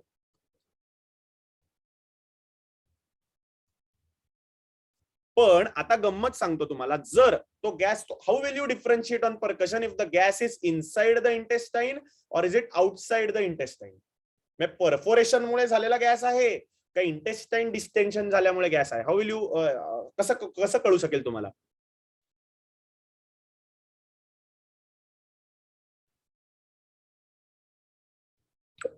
Intensity of sound. नाही, परकशन वर तर तेच करणार आहे. हा, that is one thing. Auscultation वर तुम्हाला एक गोष्ट कळू शकते की ऑस्कल्टेशन वरनं परफोरेशन वाला जे असतं दॅट इज सायलेंट ऍब्डॉमिन, कारण की तिथे ऑलमोस्ट देयर इज इन्फ्लेमेशन, त्यामुळे बॉवेल साऊंड असणार आहेत. पण just on percussion how will you know if the perforation, if the gas is inside the intestine और आउटसाइड द इंटेस्टाइन? सर जर परफोरेट झालं असेल तर सर्वत्र ऐकायला येईल आणि लोकलाइज तेवढ्या जागेवर असलं तर मग नाही. हे बघ, हे Inside पॉइंट the बरोबर आहे, तुझा मुद्दा बरोबर आहे. लोकलाइज म्हणजे काय, तर जिथे जिथे स्मॉल इंटेस्टाइन जाऊ शकतं. Ideally small intestine can go everywhere except 2 position, that is the ब्लॅडरची position and the liver position. तरी ब्लॅडर पेशंट मध्ये इन्फ्लेटेड और डिफ्लेटेड असू शकते. आपण जेव्हा परकस करतो हार्ड बॉर्डर तेव्हा आपण बघतो लिव्हर डलनेस येतो पेशंट मध्ये. आठवतंय सगळ्यांना लिव्हर डलनेस येतो. जर समजा तो गॅस फ्रीली पेरिटोनियल कॅव्हिटी मध्ये असेल, एकच मिनिट मला. सो नॉर्मल पेशंट मध्ये ही त्या पेशंटची लिव्हर आहे आणि त्याच्यावरनं हे कव्हर्ड असलेलं जर बघितलं तर हा त्याचा डायफ्रॅम आहे. नॉर्मली ही स्पेस ऑब्लिटरेटेड असते. जर तो फ्री गॅस इकडे लिव्हर आणि डायफ्रॅमच्या मध्ये गेला तर लिव्हर डलनेस नाहीसा होतो. So loss of liver dullness. Very important clinical sign to detect early intestinal perforation. कारण की अर्ली इंटेस्टायनल परफोरेशन नुकतं परफोरेट झाले 10 मिनिटात, पेरिटोनायटिस व्हायच्या अगोदर पेशंट फक्त पेन घेऊन आलेला आहे. मी लिव्हर डलनेस चेक केला, अरे loss of liver dullness, gas आहे, म्हणजे इट इज अर्ली परफोरेशन. कारण की तोपर्यंत बॉवेल साऊंड प्रेझेंट असणार आहेत. एक्सरे मध्ये नो डाऊट येणार, एक्सरे मध्ये गॅस अंडर द डायफ्राम दिसतं. पण आपल्याला क्लिनिकली जर कोणी विचारलं, आपले एक्झामिनर हुशार असतात, आपण खूप छान वायवा दिली की यार सांग रे बाबा परफोरेशन क्लिनिकली कसं, आपण सांगतो ऑस्कल्टेशन सर केलं, नो साऊंड्स. एक्झामिनर म्हणला चल great, now you are gone to 70%, 75% ला जायचा क्वेश्चन, परकशन मध्ये काय दिसेल, आपण म्हणतो काही नाही, बघतो इकडे तिकडे बघतो, काही जमत नाही. हे जर दिलं लॉस ऑफ लिव्हर डलनेस तर डिस्टिंक्शन तुमच्याकडे पक्का आहे. So loss of liver dullness important sign to detect early intestinal किंवा हॉलो विस्कस परफोरेशन.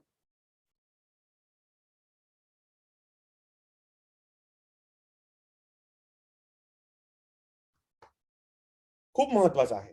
सो आता लॅबोरेटरी इन्व्हेस्टिगेशन पुढचे 5 ते 10 मिनिटात तेवढ्यात लॅबोरेटरी आणि आपण हे बघूया आणि मग we are going to make a flow chart. प्रत्येकाला कळलं काय काय इम्पॉर्टंट पॉइंट्स आहेत सगळे इन्स्पेक्शन पाल्पेशन मध्ये. इन्स्पेक्शन मध्ये काय बघायचं तर पेशंटची मुवमेंट, बाकीचे इन्स्पेक्शनचे पॉईंट्स तुम्ही बघून सांगणार आहे. पाल्पेशन मध्ये काय तर क्वाड्रंट लोकलायझेशन आणि गार्डिंग रिजिडिटी, पेरिटोनायटिस शोधून काढायला आणि लोकलायझेशनला. परकशन मध्ये मी काय काय बघितलं होतं रे बाबा, लॉस ऑफ लिव्हर डलनेस खूप महत्वाचा आहे आणि हायपर रेझोनंट नोट, गॅसियस डिस्टेन्शन.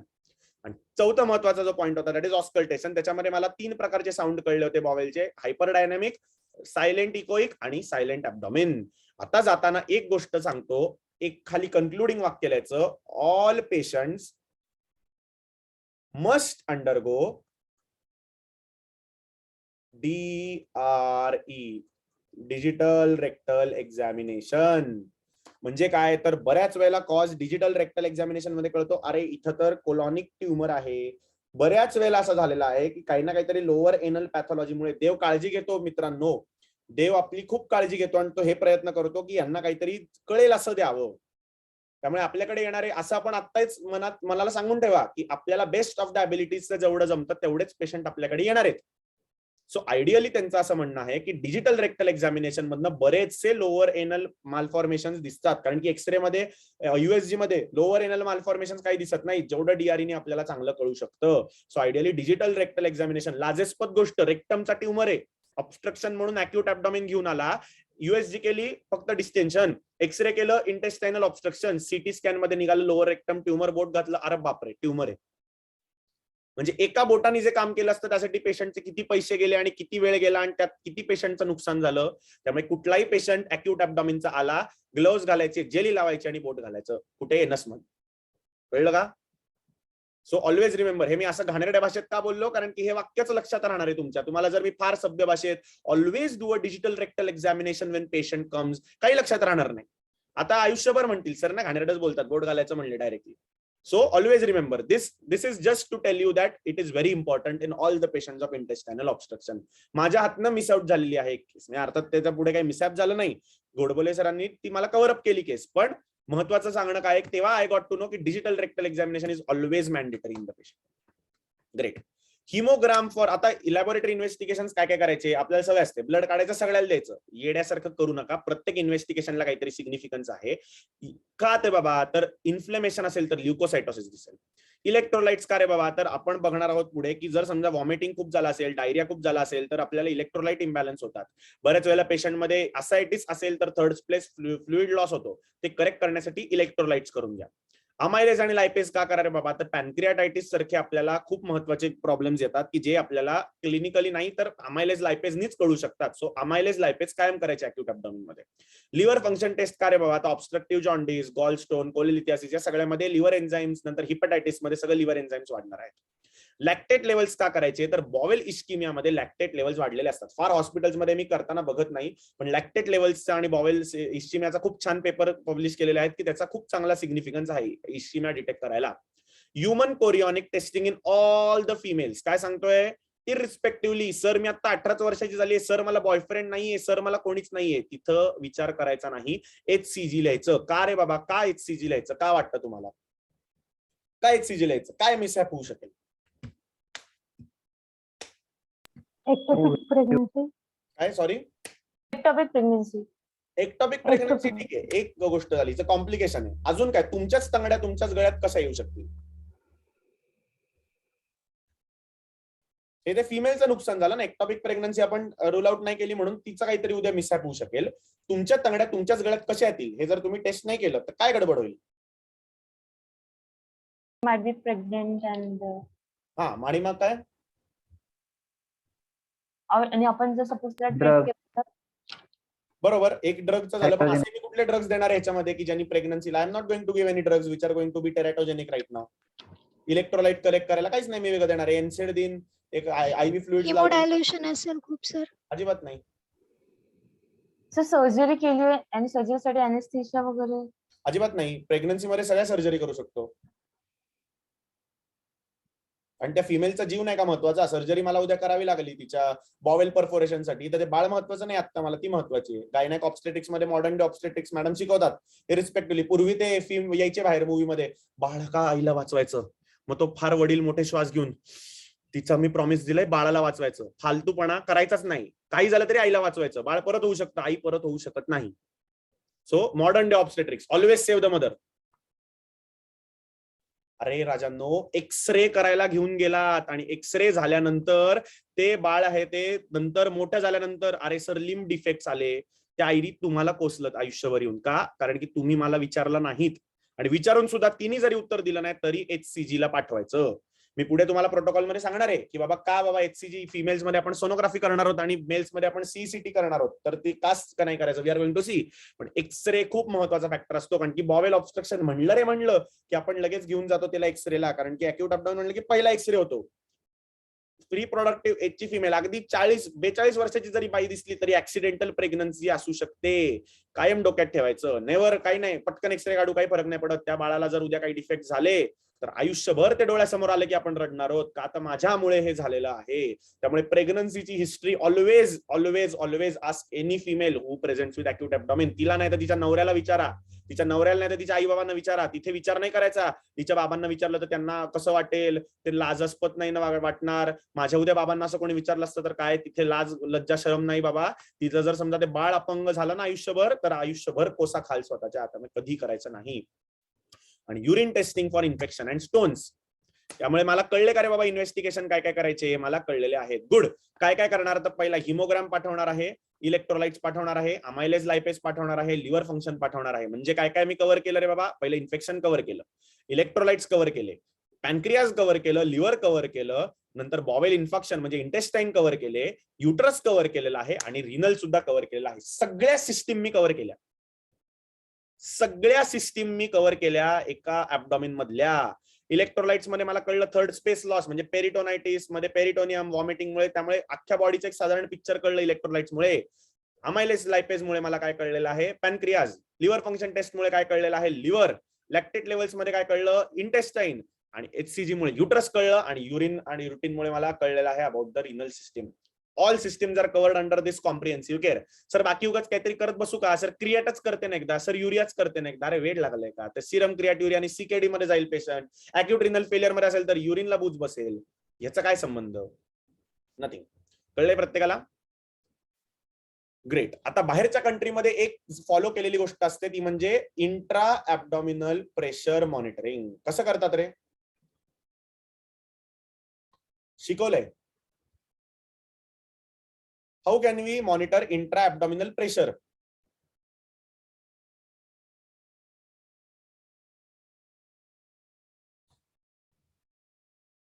शिकवलं होतं युरोलॉजी मध्ये. कसं करतात? प्रणय हो म्हणतोय. कसं करतात? कसं करतात? प्रोसिजर नाही विचारत आहे तुम्हाला, पण काय म्हणजे what is the mechanism? How will we check for the pressure?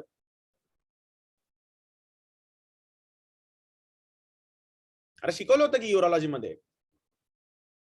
लॅप्रोस्कोपिकली area increase करून. सॉरी लॅप्रोस्कोपिकली एरिया इन्क्रीज करून ॲब्डोमेनचं. अगं ऍब्डॉमिन आपल्याला प्रेशर वाढवायचं नाहीये, आहे ते मेजर करायचंय. लॅप्रोस्कोपी मध्ये आपण वाढवतो आतलं प्रेशर. मेजर कसं करणार आपण आतलं प्रेशर किती? लॅप्रोस्कोप टाकून पण करता येतं, पण काय पेशंटला एनेस्थीच्या OT टेबलवर घेऊन काय भोसकायचं की काय ते ट्रोकार आणि मग आतलं प्रेशर बघायचं का काय? अरे शिकवलं होतं ना, फोलीज कॅथेटर टाकायचा आणि त्याच्यावर प्रेशर गेज मॉनिटर लावायचा. फोलीज कॅथेटरायझेशन करून इंट्रा ऍब्डॉमिनल प्रेशर मॉनिटरिंग करायचं. त्यामुळे हे बाहेरच्या कंट्रीत फॉलो केलं जातं, आपल्या इथे केलं जात नाही. पण सांगायचा मुद्दा काय, जर हॉस्पिटल टाकलं सर्जिकल हॉस्पिटल, तर लक्षात ठेवा या गोष्टी कुठं कुठं आपल्या नोट्स लिहून ठेवा की बाबा ही गोष्ट मला माझ्या हॉस्पिटलमध्ये करायला आवडेल.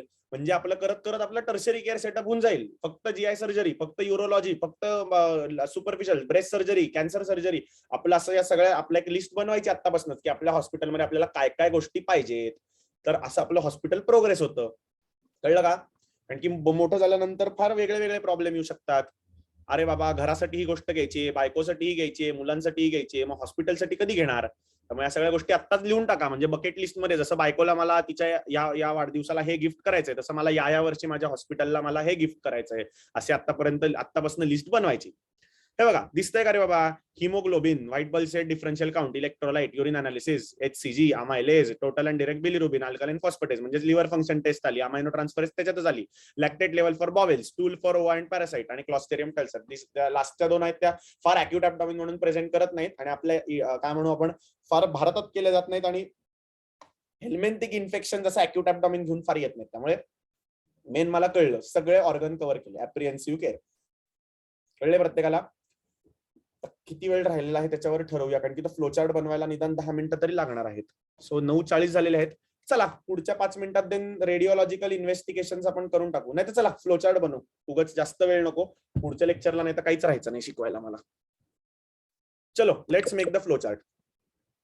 हे बघा जाता आता आपण पेन बघू कुठलं कुठलं दिसतं जाताना. आता हे खूप वेग डायग्राम्स आहेत, फार ह्याच्यातनं घेण्यासारखं बरंच आहे, पण खूप वेग गोष्टी आहेत. आपल्याला क्लिनिकली जेवढं लक्षात राहील तेवढं बघा. हे बघा एपिगॅस्ट्रिक पेन त्यांनी दिले कॅरेक्टर ऑफ द पेन. हे बघा ग्रॅज्युअल आणि प्रोग्रेसिव्ह. ग्रॅज्युअली प्रोग्रेसिव्ह जे पेन असतं त्याचा हा डायग्राम आहे पहिला. त्यांचं म्हणणं काय आहे तर हे बघा पॅनक्रियाटायटिसचं पेन जर आहे ते ग्रॅज्युअली वाढतं कुठे रे बाबा, तर एपिगॅस्ट्रियम मध्ये. कोलेसिस्टायटिसचं पेन ग्रॅज्युअली वाढतं ते कुठे वाढतं, राईट अप्पर क्वाड्रंट मध्ये. ऍप्सेस एक्टॉपिक प्रेग्नन्सीचं ग्रॅज्युअली वाढणारं पेन असतं ते राईट लोअर क्वाड्रंट मध्ये. डायव्हर्टिक्युलायटिसचं लेफ्ट लोअर क्वाड्रंट मध्ये. आणि इकडे जर बघितलं तर एक्टॉपिक प्रेग्नन्सी, सिस्टायटिस सगळं इकडे. नंतर sudden pain, sudden severe pain जर एपिगॅस्ट्रियम मध्ये असेल तर परफोरेटेड अल्सर, मिड ऍब्डॉमिन मध्ये असेल तर इंटेस्टाइनल परफोरेशन किंवा रप्चर्ड एओर्टिक अॅन्युरिझम. इकडे जर बघितलं तर ureteric colic, sudden obstruction of the ureters, it can cause ureteric colic. जर समजा बघितलं तर रेफर्ड पेन कुठे कुठे येऊ शकतं रे बाबा, तर परफोरेटेड अल्सरचं पेन इकडे येतं, पायलोनेफ्रायटिसचं लोइन ग्रॉइन मध्ये जातं. So this is about the referred pen. आणि कॅरेक्टरिस्टिक ऑफ द पेन बघितलं तर क्रॅम्पी कोलिकी पेन जर बघितलं तर स्मॉल बावेल ऑब्स्ट्रक्शनचं पेन, कोलॉनिक ऑब्स्ट्रक्शनचं पेन कुठे दिसतं तर शक्यतो लोअर क्वाड्रंट. का रे बाबा, तर S2 S3 S4 ला सप्लाय असतो कोलॉनचा. सो S2 S3 S4 चा जो सप्लाय आहे तो सगळा लोअर ऍब्डॉमिन मध्ये दिसतो. इकडे बघितलं तर अम्बेलिकस T10. सो जर इथे बघितलं तर बिलियरी कोलिक, इकडे बघितलं तर ureteric colic. So this is all about the characteristic of the pain. या गोष्टी फार म्हणलं तसं की आपल्याला क्लिनिकल जजमेंटनी जास्त चांगल्या जमतात. So see this is another type. इथे जर आपण बघितलं तर this is the referred pain. कोलेसिस्टायटिसचं पेन जर बघितलं तर बघा tip of the right shoulder. पॅनक्रियाटायटिसचं पेन बघितलं तर बॅक, त्याला काहीतरी महाराजा साईन म्हणतात, म्हणजे तो बेंडिंग फॉरवर्ड असतं कारण की पाठ दुखते म्हणून खाली वागतो आणि पोट दुखतं म्हणून पोटावर हात ठेवतो. दॅट इज हे. अपेंडिसायटिसचं पेन आहे बघा रेफर्ड पेन, इकडे ऍक्च्युअली अपेंडिक्स असतं त्याचं पेन इकडे रेफर होतं. So this is all about the type of pain. म्हणजे हे त्यांनी असे डायग्राम टाकले होते म्हणून मी लिहिलेत, पण हे मी म्हणलं तसं की आपल्याला क्लिनिकल जजमेंट आपण जेवढे पेशंट्स बघू त्याच्यावरनं वी कॅन डू बेटर. ठीक आहे, आता इमेजिंग स्टडीज काय करायचे काय नाही आपण पुढच्या याला बघू. आता आपण फ्लोचार्ट बनवू. आता खूप मोठा फ्लोचार्ट आहे, सो बनवायला पेशन्स लागतील, पण इंटरेस्टिंग आहे. मी म्हणलं तसं की इंटरेस्टिंग आहे म्हणूनच घेणार ना, नाहीतर कशाला उगाच कारण नसताना उगाच कशाला देऊ. सो मोठा आहे, सो आडवी करा बुक, आडवी, आणि दोन्ही पानं लागतील मला कदाचित. I would need up and below दोनों, मुझे दोनों लगेंगे शायद. सो पहिले पॉइंट्स कॉमन लिहायचे. Approach to a patient with acute ॲब्डॉमिन.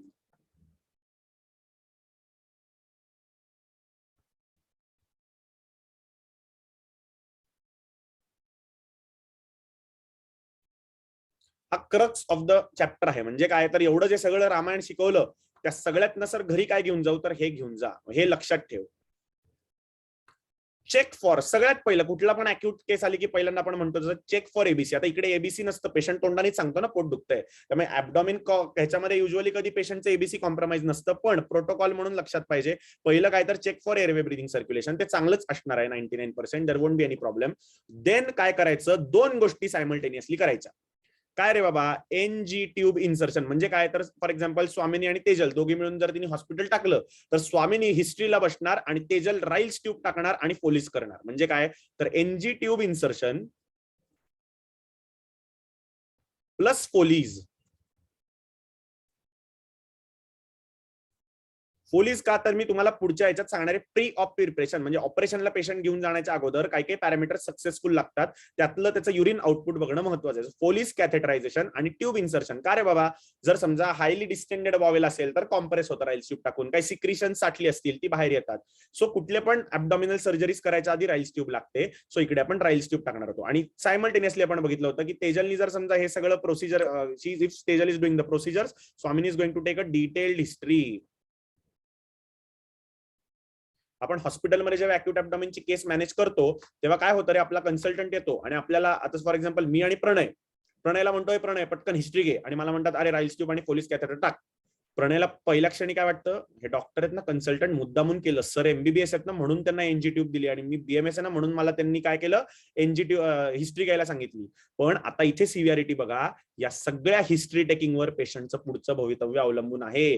राईल्स tube sister पण टाकू शकते, फोलीज कॅथेटर ब्रदर पण टाकू शकतो. त्यामुळे उगाच तिथे विचार नाही करायचा, बिकॉज या केसमध्ये हिस्ट्री टेकिंगला फार फार फार फार फार महत्व आहे. कळलंय प्रत्येकाला? History taking is the most important thing या ह्याच्यातनं घेऊन जाणं, because it is going to help you towards, it is going to help you come to the diagnosis. त्यामुळे हिस्ट्री टेकिंग मला करायचं आहे आणि त्याच्यासोबत मी फोलीज कॅथेटर आणि I am going to do NG tube insertion. Great, इथे मला ह्या गोष्टी कळल्या. Now I am going to go for एकच. Now I'm going to go for the next thing, that is physical examination. Physical examination. आपण physical examination केलंय, cover केलंय की नाही? We have covered the physical examination.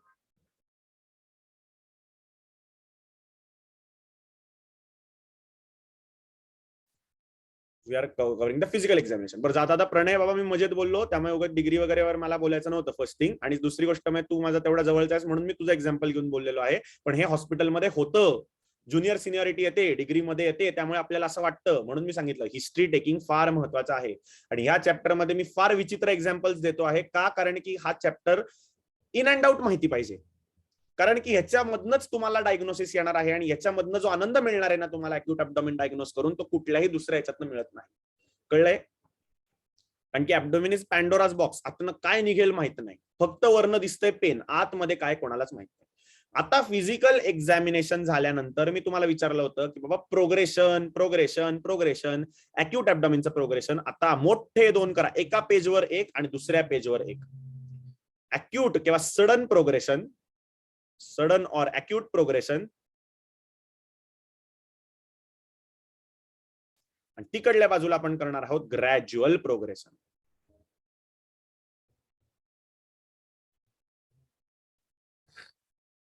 Sudden किंवा ऍक्यूट progression आणि बाजूला करणार आहोत ग्रॅज्युअल प्रोग्रेशन. आता सडन प्रोग्रेशनचा चार्ट मी तुम्हाला पहिला बनवून देणार आहे, इकडे मी माझं रब करणार आहे. सडन प्रोग्रेशन एका पेजवर करा आणि ग्रॅज्युअल प्रोग्रेशन एका पेजवर करा. आडवे पेज केले असतील किंवा उभे केले असतील, कसे केले असतील ते बघा, किंवा मग वर सडन प्रोग्रेशनचा चार्ट बनवा, खाली दुसऱ्या पेजवर ऍक्यूट प्रोग्रेशनचा ग्रॅज्युअल प्रोग्रेशनचा बनवा. कळलंय प्रत्येकाला? करू रब इथपर्यंत. आता सडन प्रोग्रेशनला आपण कॅरी फॉरवर्ड करूया. Sudden progression,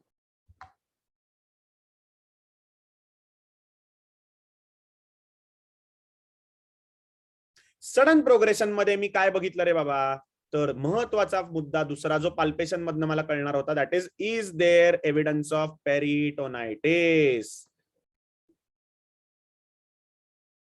present, peritonitis absent.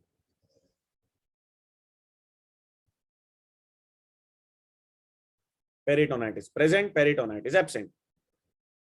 पेरिटोनायटिसचे साइन्स असतील रे असतील तर एक एक्सरे काढायचा. एक्सरे काढायचा, काय दिसू शकतं रे बाबा, पेरिटोनायटिस का असू शकेल या पेशंट मध्ये, काय कॉजेस असू शकतील पेरिटोनायटिसचे?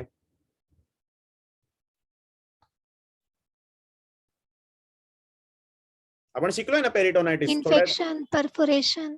येस, परफोरेशन म्हणजे मला एक महत्वाचं एक्सरे मधनं काय काढायचं आहे, परफोरेशन. ते परफोरेशन कसं दिसतं रे, तर गॅस अंडर डायफ्रॅम. पुढच्याला शिकवणार आहे तुम्हाला. तर मला इथे काय बघायचंय, गॅस अंडर डायफ्रॅम.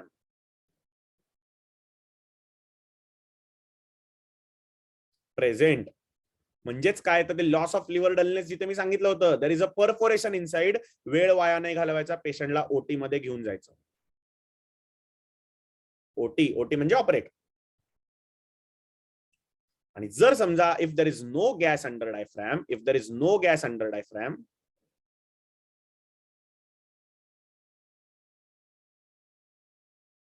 म्हणजे मला कळलेलं आहे की पेशंट आता काही म्हणजे ऍटलिस्ट परफोरेशन नाही ज्यांनी तो उद्या मरू शकेल, go and take him for CT scan. कारण की मी तुम्हाला सांगितलं युरेमिया मध्ये सुद्धा पेरिटोनायटिस होऊ शकतं. मेडिकल कॉजेस काय, पण पहिलं सर्जिकल मला रूल आउट करू दे बाबा. म्हणजे आता काय परफोरेशन नाही बाबा, मरत नाही तू. Perforation deadly. मी तुम्हाला पुढच्या वेळेला सांगेन परफोरेशनची केस. एका हॉस्पिटलमध्ये झालेली केस आहे. त्या डॉक्टरला पार म्हणजे कपडे काढून रस्त्यावर आणलं होतं. व्हेरी बॅड केस, आणि डॉक्टरची काही चूक नसताना. म्हणून मी सांगितलं तुम्हाला असल्या केसेस बघितल्या की पटपण छोट्या छोट्या नर्सिंग होमनी राम करून बाहेर व्हायचं. उगाच जास्त मी करतो, मला जमतंय, मी चांगला डॉक्टर आहे, काही नाही. पेशंट गेल्यानंतर कोणी कुठलाही माणूस येऊन आपल्याला म्हणत नाही बाबा डॉक्टर तुम्ही खरंच खूप प्रयत्न केले, कोणी म्हणत नाही, नावच ठेवतात आपल्याला. त्यामुळे फार करायचं नाही. These things are to be mention. फार आपण जातो आपलं सगळं सोडून करायला. ऑलवेज मेक शुअर दॅट आपल्याला स्वतःचा कुठेही धोका आपण स्वतःला कुठे करत नाही या गोष्टीचा. आता पेरिटोनायटिस जर ऍबसेंट असेल तर मी पेशंटला आरामात सीटी स्कॅनला घेऊन जाऊ शकतो. का रे बाबा, असं पेन कुठल्या याच्यामध्ये दिसू शकेल? आपण एक आता याच्यामध्ये बघूया काय काय. या एक जातात एक एक्झाम्पलला टच करून जाऊ. कुठे कुठे दिसेल रे बाबा? तर गॅस अंडर डायफ्राम इथे तर कळलं, परफोरेशन. अजून इथे कुठे होऊ शकतं रे बाबा? तर इन्फेक्शन. असायटिस असेल तर एसबीपी होतं. सर मॅडम शिकवतील तुम्हाला असायटिस मध्ये, स्पॉन्टेनियस बॅक्टेरियल पेरिटोनायटिस. नंतर इन्फेक्शन असेल किंवा आताच मी तुम्हाला सांगितलं युरेमिया, या सगळ्या गोष्टींमध्ये पेरिटोनायटिस असू शकतो विदाउट परफोरेशन. आणि नो परफोरेशन असेल तर काय काय कॉजेस असू शकतात? तर सडन एकदम पोट दुखायला लागलं आणि काहीच पेरिटोनायटिसचे साइन्स नाही पेशंटला दिसत आहेत, तर सगळ्यात महत्वाचा मला जे आलेलं आहे दॅट इज इश्केमिक बॉवेल.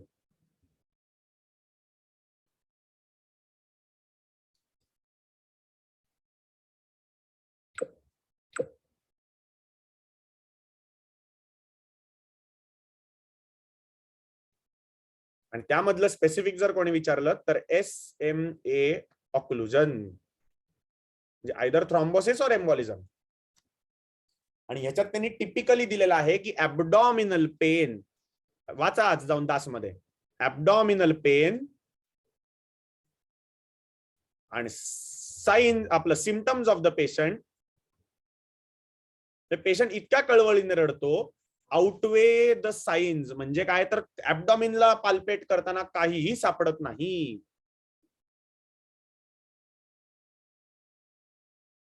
म्हणजे इतकं छान ऍबडॉमिन सॉफ्ट असतं आणि आपल्याला वाटतं ह्या सायकिक काय काहीच नाही झालेलं तुला, पण तिथे कळलं गेलं पाहिजे की this pathology can be always present. कळलंय प्रत्येकाला?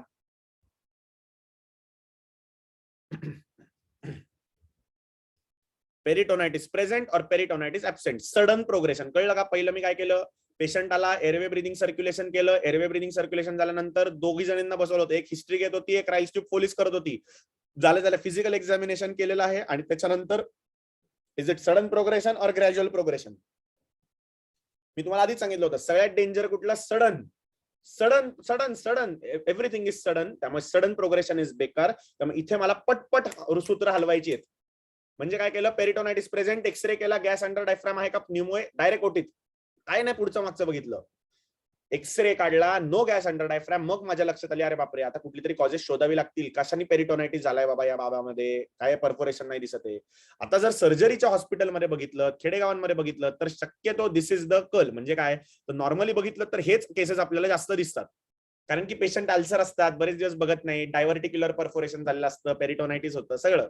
पण this also needs to be kept in mind. नाही तर करायचं काय सर, पेरिटोनायटिस आहे पण गॅस अंडर डायफ्राम दिसत नाही. अरे माकडा, बाकीचे कॉजेस इव्हॅल्युएट कर, सरांनी दिलेला चार्ट ओपन कर, त्यात बघ काय काय दिलंय, you will get to know. Sir एवढं घाणेरडं पेन आहे पण सर काहीच नाही, पेरिटोनायटिस नाही, काय नाही, सीटी स्कॅनला घेऊन जा, तिथे आर्टरी ऑक्लुजन दिसणार. म्हणजे मला मेन कॉजेस कळले पाहिजेत. बाकीचे सगळे जे कॉजेस आहेत ते सगळे इकडचे तिकडचे बुक्स मधनं आपण बघू नंतर, ते काय तुम्ही तुमचे वाचून बघू शकता, पण बेसिक अप्रोच मला कळला. सडन प्रोग्रेशन आणि ग्रॅज्युअल प्रोग्रेशन. सडन प्रोग्रेशन मध्ये पेरिटोनायटिस प्रेझेंट और पेरिटोनायटिस ऍब्सेंट. झाला चार्ट सगळ्यांचा? काळी श्रद्धा कॅमेरा ऑन करा, प्रियंका कॅमेरा ऑन करा. का सांगावं लागतं बाबा तुम्हाला? पुढच्या मीटिंग पासून नाही तर मी डायरेक्ट लॉक करीन आणि हाकलून देईन. वैभव कॅमेरा ऑन करा.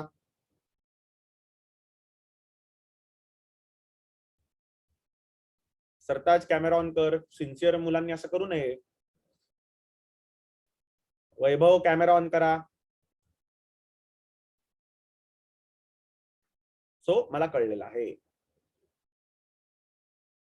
आता we will go to gradual progression. We are going to go to gradual progression.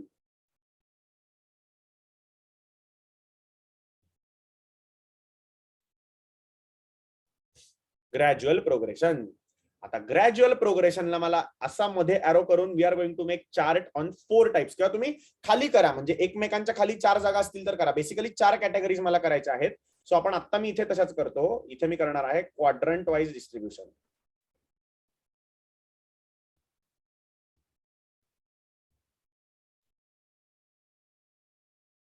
Quadrant wise distribution. काय कुठले 4 क्वाड्रंट असतात रे बाबा? Right upper, right lower, left upper, left. Yes, 4 quadrant distribution केलं. तर पहिलं मी बघणार आहे राईट अप्पर क्वाड्रंटला मी काय करणार आहे. काय करू शकतो रे मी राईट अप्पर क्वाड्रंटला? पहिलं तुम्ही 4 पार्ट करा. Right upper quadrant, right lower quadrant, left upper quadrant आणि लेफ्ट लोअर क्वाड्रंट. मग मी हे रब करतो आणि एक एक क्वाड्रंटचे एक एक चार्ट लिहून देतो तुम्हाला. सगळ्यात सोपा लेफ्ट अप्पर क्वाड्रंट. स्प्लीनला काही प्रॉब्लेम झाला की फक्त सिटी स्कॅनच करू शकतो. त्यामुळे लेफ्ट अप्पर क्वाड्रंट म्हणलं की सिटी स्कॅन, बस, बाकी काही करायचं नाही. हे मी काय सांगतोय तुम्हाला? Localised pain. काय सांगतोय तुम्हाला? Localised pain gradually progressing. Quadrant wise distribution सांगतोय तुम्हाला करायला.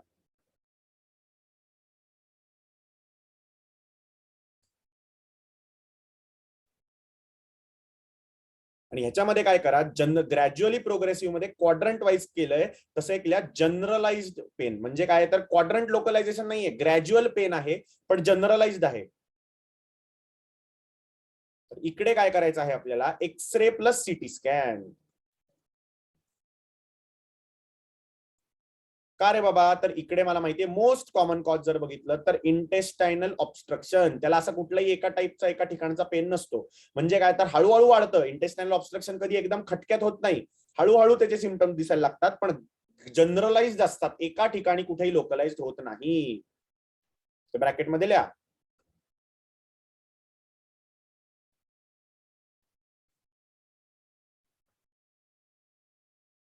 सर, बोल बोल बोल. आपण ऍबडॉमिनल USG करतो त्याच्याने काहीच कळत नाही का? हा, ते युएसजीचा खूप मोठा गॅम्बल आहे. तुला मी पुढच्या लेक्चरला किंवा आता तर सांगतो. युएसजीचा प्रॉब्लेम काय असतो? जिथे गॅस येतो तिथे युएसजीचं काम नाहीसं होतं. युएसजी दुसरं म्हणजे ऑपरेटर डिपेंडंट असते. त्यामुळे मी अख्ख्या ह्याच्यामध्ये फक्त आणि फक्त 2च गोष्टी जाता तू आलेस म्हणून सांगतो. पीडियाट्रिक अपेंडिसायटिस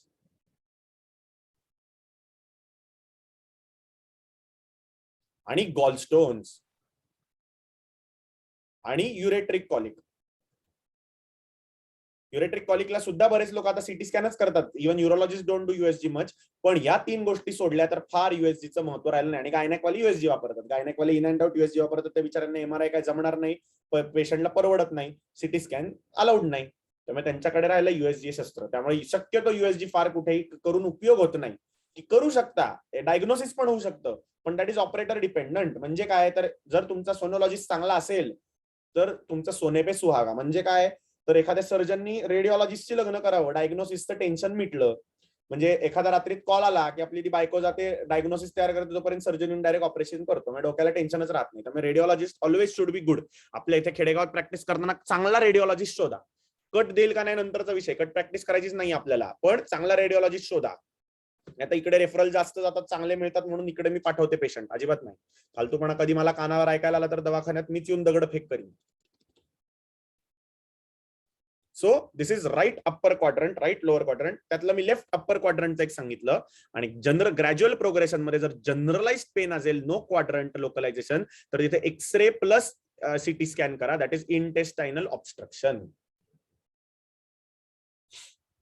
कळलं इथपर्यंत सगळ्यांना?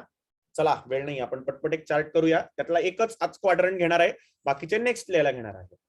आपण एक काम करूया, सगळ्यात सोपा जो आता मला इथे दिसतोय that is right lower quadrant. Right lower quadrant मला सगळ्यात सोपा दिसतोय. So will go with the right lower quadrant. आपण लेफ्ट अप्पर केला होता का रे आता?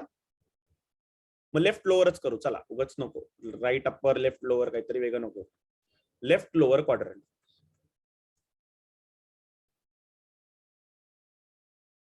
काय प्रॉब्लेम असू शकतो रे लेफ्ट लोअर क्वाड्रंट मध्ये? वैभव आणि श्रद्धा काळे, शेवटी का तुम्ही त्रास देता? लेफ्ट लोअर क्वाड्रंट मध्ये काय प्रॉब्लेम असू शकतो? डायव्हर्टिक्युलायटिस. येस, डायव्हर्टिक्युलायटिस. मोस्ट कॉमन कॉज डायव्हर्टिक्युलायटिस इकडे असू शकतो. इव्हन जर आपण बघितलं, जर समजा पेशंटला कोलायटिस असेल म्हणजे इन्फेक्टिव्ह कोलायटिस, तरी ते तिथेच पेन असतं. बट इकडे अक्यूट म्हणतोय म्हणून मी डायव्हर्टिक्युलायटिसला जास्त प्रेफरन्स देणार आहे. सो मी लेफ्ट लोअर क्वाड्रंट मध्ये जर बघितलं तर पहिला I am going to see if peritonitis is present.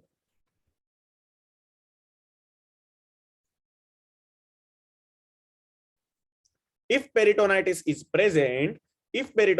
present, I am to first give antibiotics. कारण की मला माहिती आहे तिथे डायव्हर्टिक्युलायटिस आहे, कोलॉन इज काय म्हणतो आपण त्याला, इन्फेक्टेड मॅटर. त्यामुळे तिथे मी पहिले अँटीबायोटिक कव्हरेज पेशंटला दिलं, followed by X-ray, USG, CT, whichever is available. का रे बाबा, USG मध्ये काय सापडेल तर स्टोन सापडू शकतात, पण CT मध्ये ते इरिस्पेक्टिव्हली दिसणार आहेत. त्यामुळे आयडियली कुठलं सगळ्यात भारी इन्व्हेस्टिगेशन आहे माझ्या हातात? CT scan. डायव्हर्टिक्युलायटिस लगेच कळून जातं. पण आता नसेलच सर तर एक्सरे मध्ये काय स्टोन दिसत नाहीत, मग एक्सरे प्लस USG कर. एक्सरे मध्ये तुला निदान कळेल ऑब्स्ट्रक्शन आहे का नाही, आणि USG मध्ये तुला साधारणपणे अंदाज येईल की तुला स्टोन आहेत का नाही. बट आयडियली विचारलं तर आपल्याकडे हॉस्पिटल जर प्रायव्हेट सेटअप टाकायचं असेल तर आयुष्यामध्ये एक एम ठेवा, मी CT स्कॅन स्वतःचा चालू करीन. कारण की CT स्कॅन आता आजकाल मस्ट झालेला आहे. No one relies on X-rays, कारण की एक्सरे मध्ये ऍब्डॉमिनचं काही कळत नाही. सर्जिकल हॉस्पिटलमध्ये एक्सरेला फारसं काही महत्व नाही. मी असं म्हणत नाही युजलेस आहे, पण CT स्कॅनवर जेवढं अचूक लोकलायझेशन होऊ शकतं तेवढं एक्सरेवर होत नाही. आणि जर पेरिटोनायटिस नसेल तर फिमेल असेल तर USG आणि मेल असेल तर CT.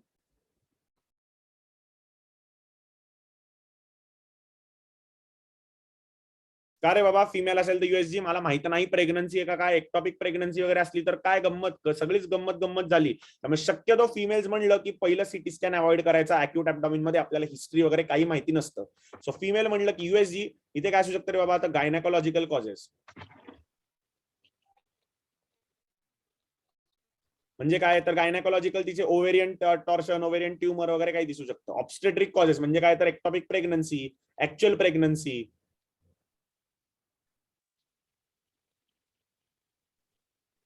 नंतर काय तर नुसतंच डायव्हर्टिक्युलोसिस म्हणजे नुसतेच डायव्हर्टिक्युला आहेत. आणि मेल मध्ये काय असू शकतं, शक्यतो डायव्हर्टिक्युलोसिस असतो.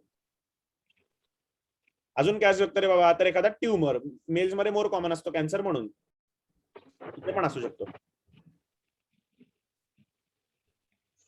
So this about left lower quadrant. आता मी पुढच्या याला राईट अप्पर क्वाड्रंट आणि राईट लोअर क्वाड्रंटचा एक चार्ट बनवणार आहे. पहिला आपण आता पुढच्या लेक्चरला इमेजिंग स्टडीज बघू. अप्रोच म्हणजे जनरल पेशंट आल्यानंतर प्री ऑफ पेशंटला कसं तयार करायचं सर्जरीसाठी ते पण तुम्हाला जाता शिकवणार आहे. आणि मग आपण परत या चार्टवर, हे सगळे चार्ट तुम्ही परत मला सांगणार आहात, तुम्ही सांगण्यावरनं मी लिहिणार आहे. आणि then we are going to go for the next thing that is right upper quadrant and right lower quadrant. कळलंय प्रत्येकाला? आज मी इथेच थांबतो. फार ओव्हरवेल्मिंग झालेला आहे, खूप मोठे मोठे चार्ट्स आहेत, पण इथे 10 वाजले, याच्या पुढे मी जात नाही, तर मग आज सर म्हणतील सरांनी फारच खायला घातलं मला. सो बुक ओव्हरवेल्मिंग नको. कळलं प्रत्येकाला? काही डाऊट आहे इथपर्यंत? सगळेजण दासमध्ये वाचणार आहेत आणि सगळेजण इन्स्पेक्शनचे हेडिंग्स मला ग्रुपवर टाकणार आहेत. कळलंय प्रत्येकाला? ओके चलो. हा बोल. सर आता तुम्ही सांगितलं ना की पेरिटोनायटिसचं जे पेन असतं ते सडन असतं. मग इथे पुन्हा का पेरिटोनायटिस आणि नॉन पेरिटोनायटिस नाही. आता काय आहे, इकडे जे पेरिटोनायटिस होतं, आता ते तू चांगला प्रश्न विचारलास मला. व्हॉट हॅपन्स इन डायव्हर्टिक्युलायटिस काय होतं तुला सांगतो. डायव्हर्टिक्युला, हे जे डायव्हर्टिक्युला आहे हे इथे परफोरेट होतात. परफोरेट झाले की काय होतं, शक्यतो तिथे ओमेंटम जातं आणि बसतं. ओमेंटम बसलं की हे पेन मास्क व्हायला लागतं. सो आयडियली हे जे पेन आहे हे सडन ऍब्डॉमिन मध्ये येत नाही. त्यामुळे डायव्हर्टिक्युलायटिसचं जे पेन असतं ते पहिल्यांदा लोकलाइज स्लो किंवा डल एकिंग टाईपचं पेन असतं आणि हळूहळू वाढतं. कारण की जर डीयू परफोरेशन बघितलं तर पुढे कव्हरिंग काहीच नाही, सगळं पेरिटोनियम कॅव्हिटीमध्ये सांडलं. इकडे ओमेंटम असल्या कारणामुळे तिथे पहिल्यांदा ते कव्हर केलं जातं. त्यामुळे शक्यतो ते लोकलाइज्ड ऍप्सेस तयार होतो आणि तिथे लोकलाइज्ड पेरिटोनायटिस असतं. There is never a generalise peritonitis. म्हणून तर सडन पेरिटोनायटिस सडन झालं म्हणजे ते शक्यतो म्हणजे काय म्हणतो होल पेरिटोनायटिस असतं, असं लोकलाइज पेरिटोनायटिस नसतं. म्हणून तर म्हणलं ना लेफ्ट लोअर क्वाड्रंट मध्ये फक्त पेरिटोनायटिस आहे असं म्हणून मी म्हणलं. जनरलाइज पेरिटोनायटिस असेल तर तो लोकेशन, पेशंटची लोकेशनच चेंज झाली. So this is localized peritonitis. Why is this localized peritonitis? कारण की इकडे जर बघितलं तर ओमेंटम जे आहे omentum is the policeman of abdomen. It is going to come and mask any defect. आणि तिथल्या तिथे लोकलाइज लंप होऊ शकतो किंवा लोकलाइज इरिटेशनमुळे तिथे लोकलाइज पेरिटोनायटिस होऊ शकतो. कळलं का? Is about the localise peritonitis. Good question. तर डायव्हर्टिक्युलायटिस मध्ये शिकवीन मी तुम्हाला तिथे काय होतं. त्याला हिंचेज क्लासिफिकेशन म्हणतात. नाव लक्षात ठेवा. किती नावं शिकवली सर तुम्ही. Chicago classification, Los Angeles classification, Johnson's cancer system, Foreman's, Lawrence. अरे बापरे, सरांना फारच फॉरेनची एकदम नावं लक्षात राहायला लागली. गुड. हिंचेज क्लासिफिकेशन म्हणजे आपल्याला मुलं झाली तर एखाद्याचं नाव हिंचे ठेवा, एखाद्याचं नाव बोरमन ठेवा, एखाद्याचं नाव लॉरेन ठेवा. येईन मी बारशाला जेवायला तुमच्या मुलाच्या. कळलंय प्रत्येकाला? Great. So we will stop here today. आज एवढंच शिकवलंय. पुढच्या वेळेला we will continue with acute abdomen. एक लेक्चर अजून अॅक्यूट ऍब्डॉमिन संपेल 1 तासाभराचं. Then intestinal obstruction, large intestinal problems, pathologies, lower rectal anomalies. अजून 6 ते 7 लेक्चर मध्ये सगळं जीआय संपणार आहे माझं. नोट्स पाठवतो स्टमकच्या. ओके, चलो. काही डाऊट्स असतील तर विचारा आणि इन्स्पेक्शनचे पॉइंट्स टाका. चलो, thank you for attending. Good night.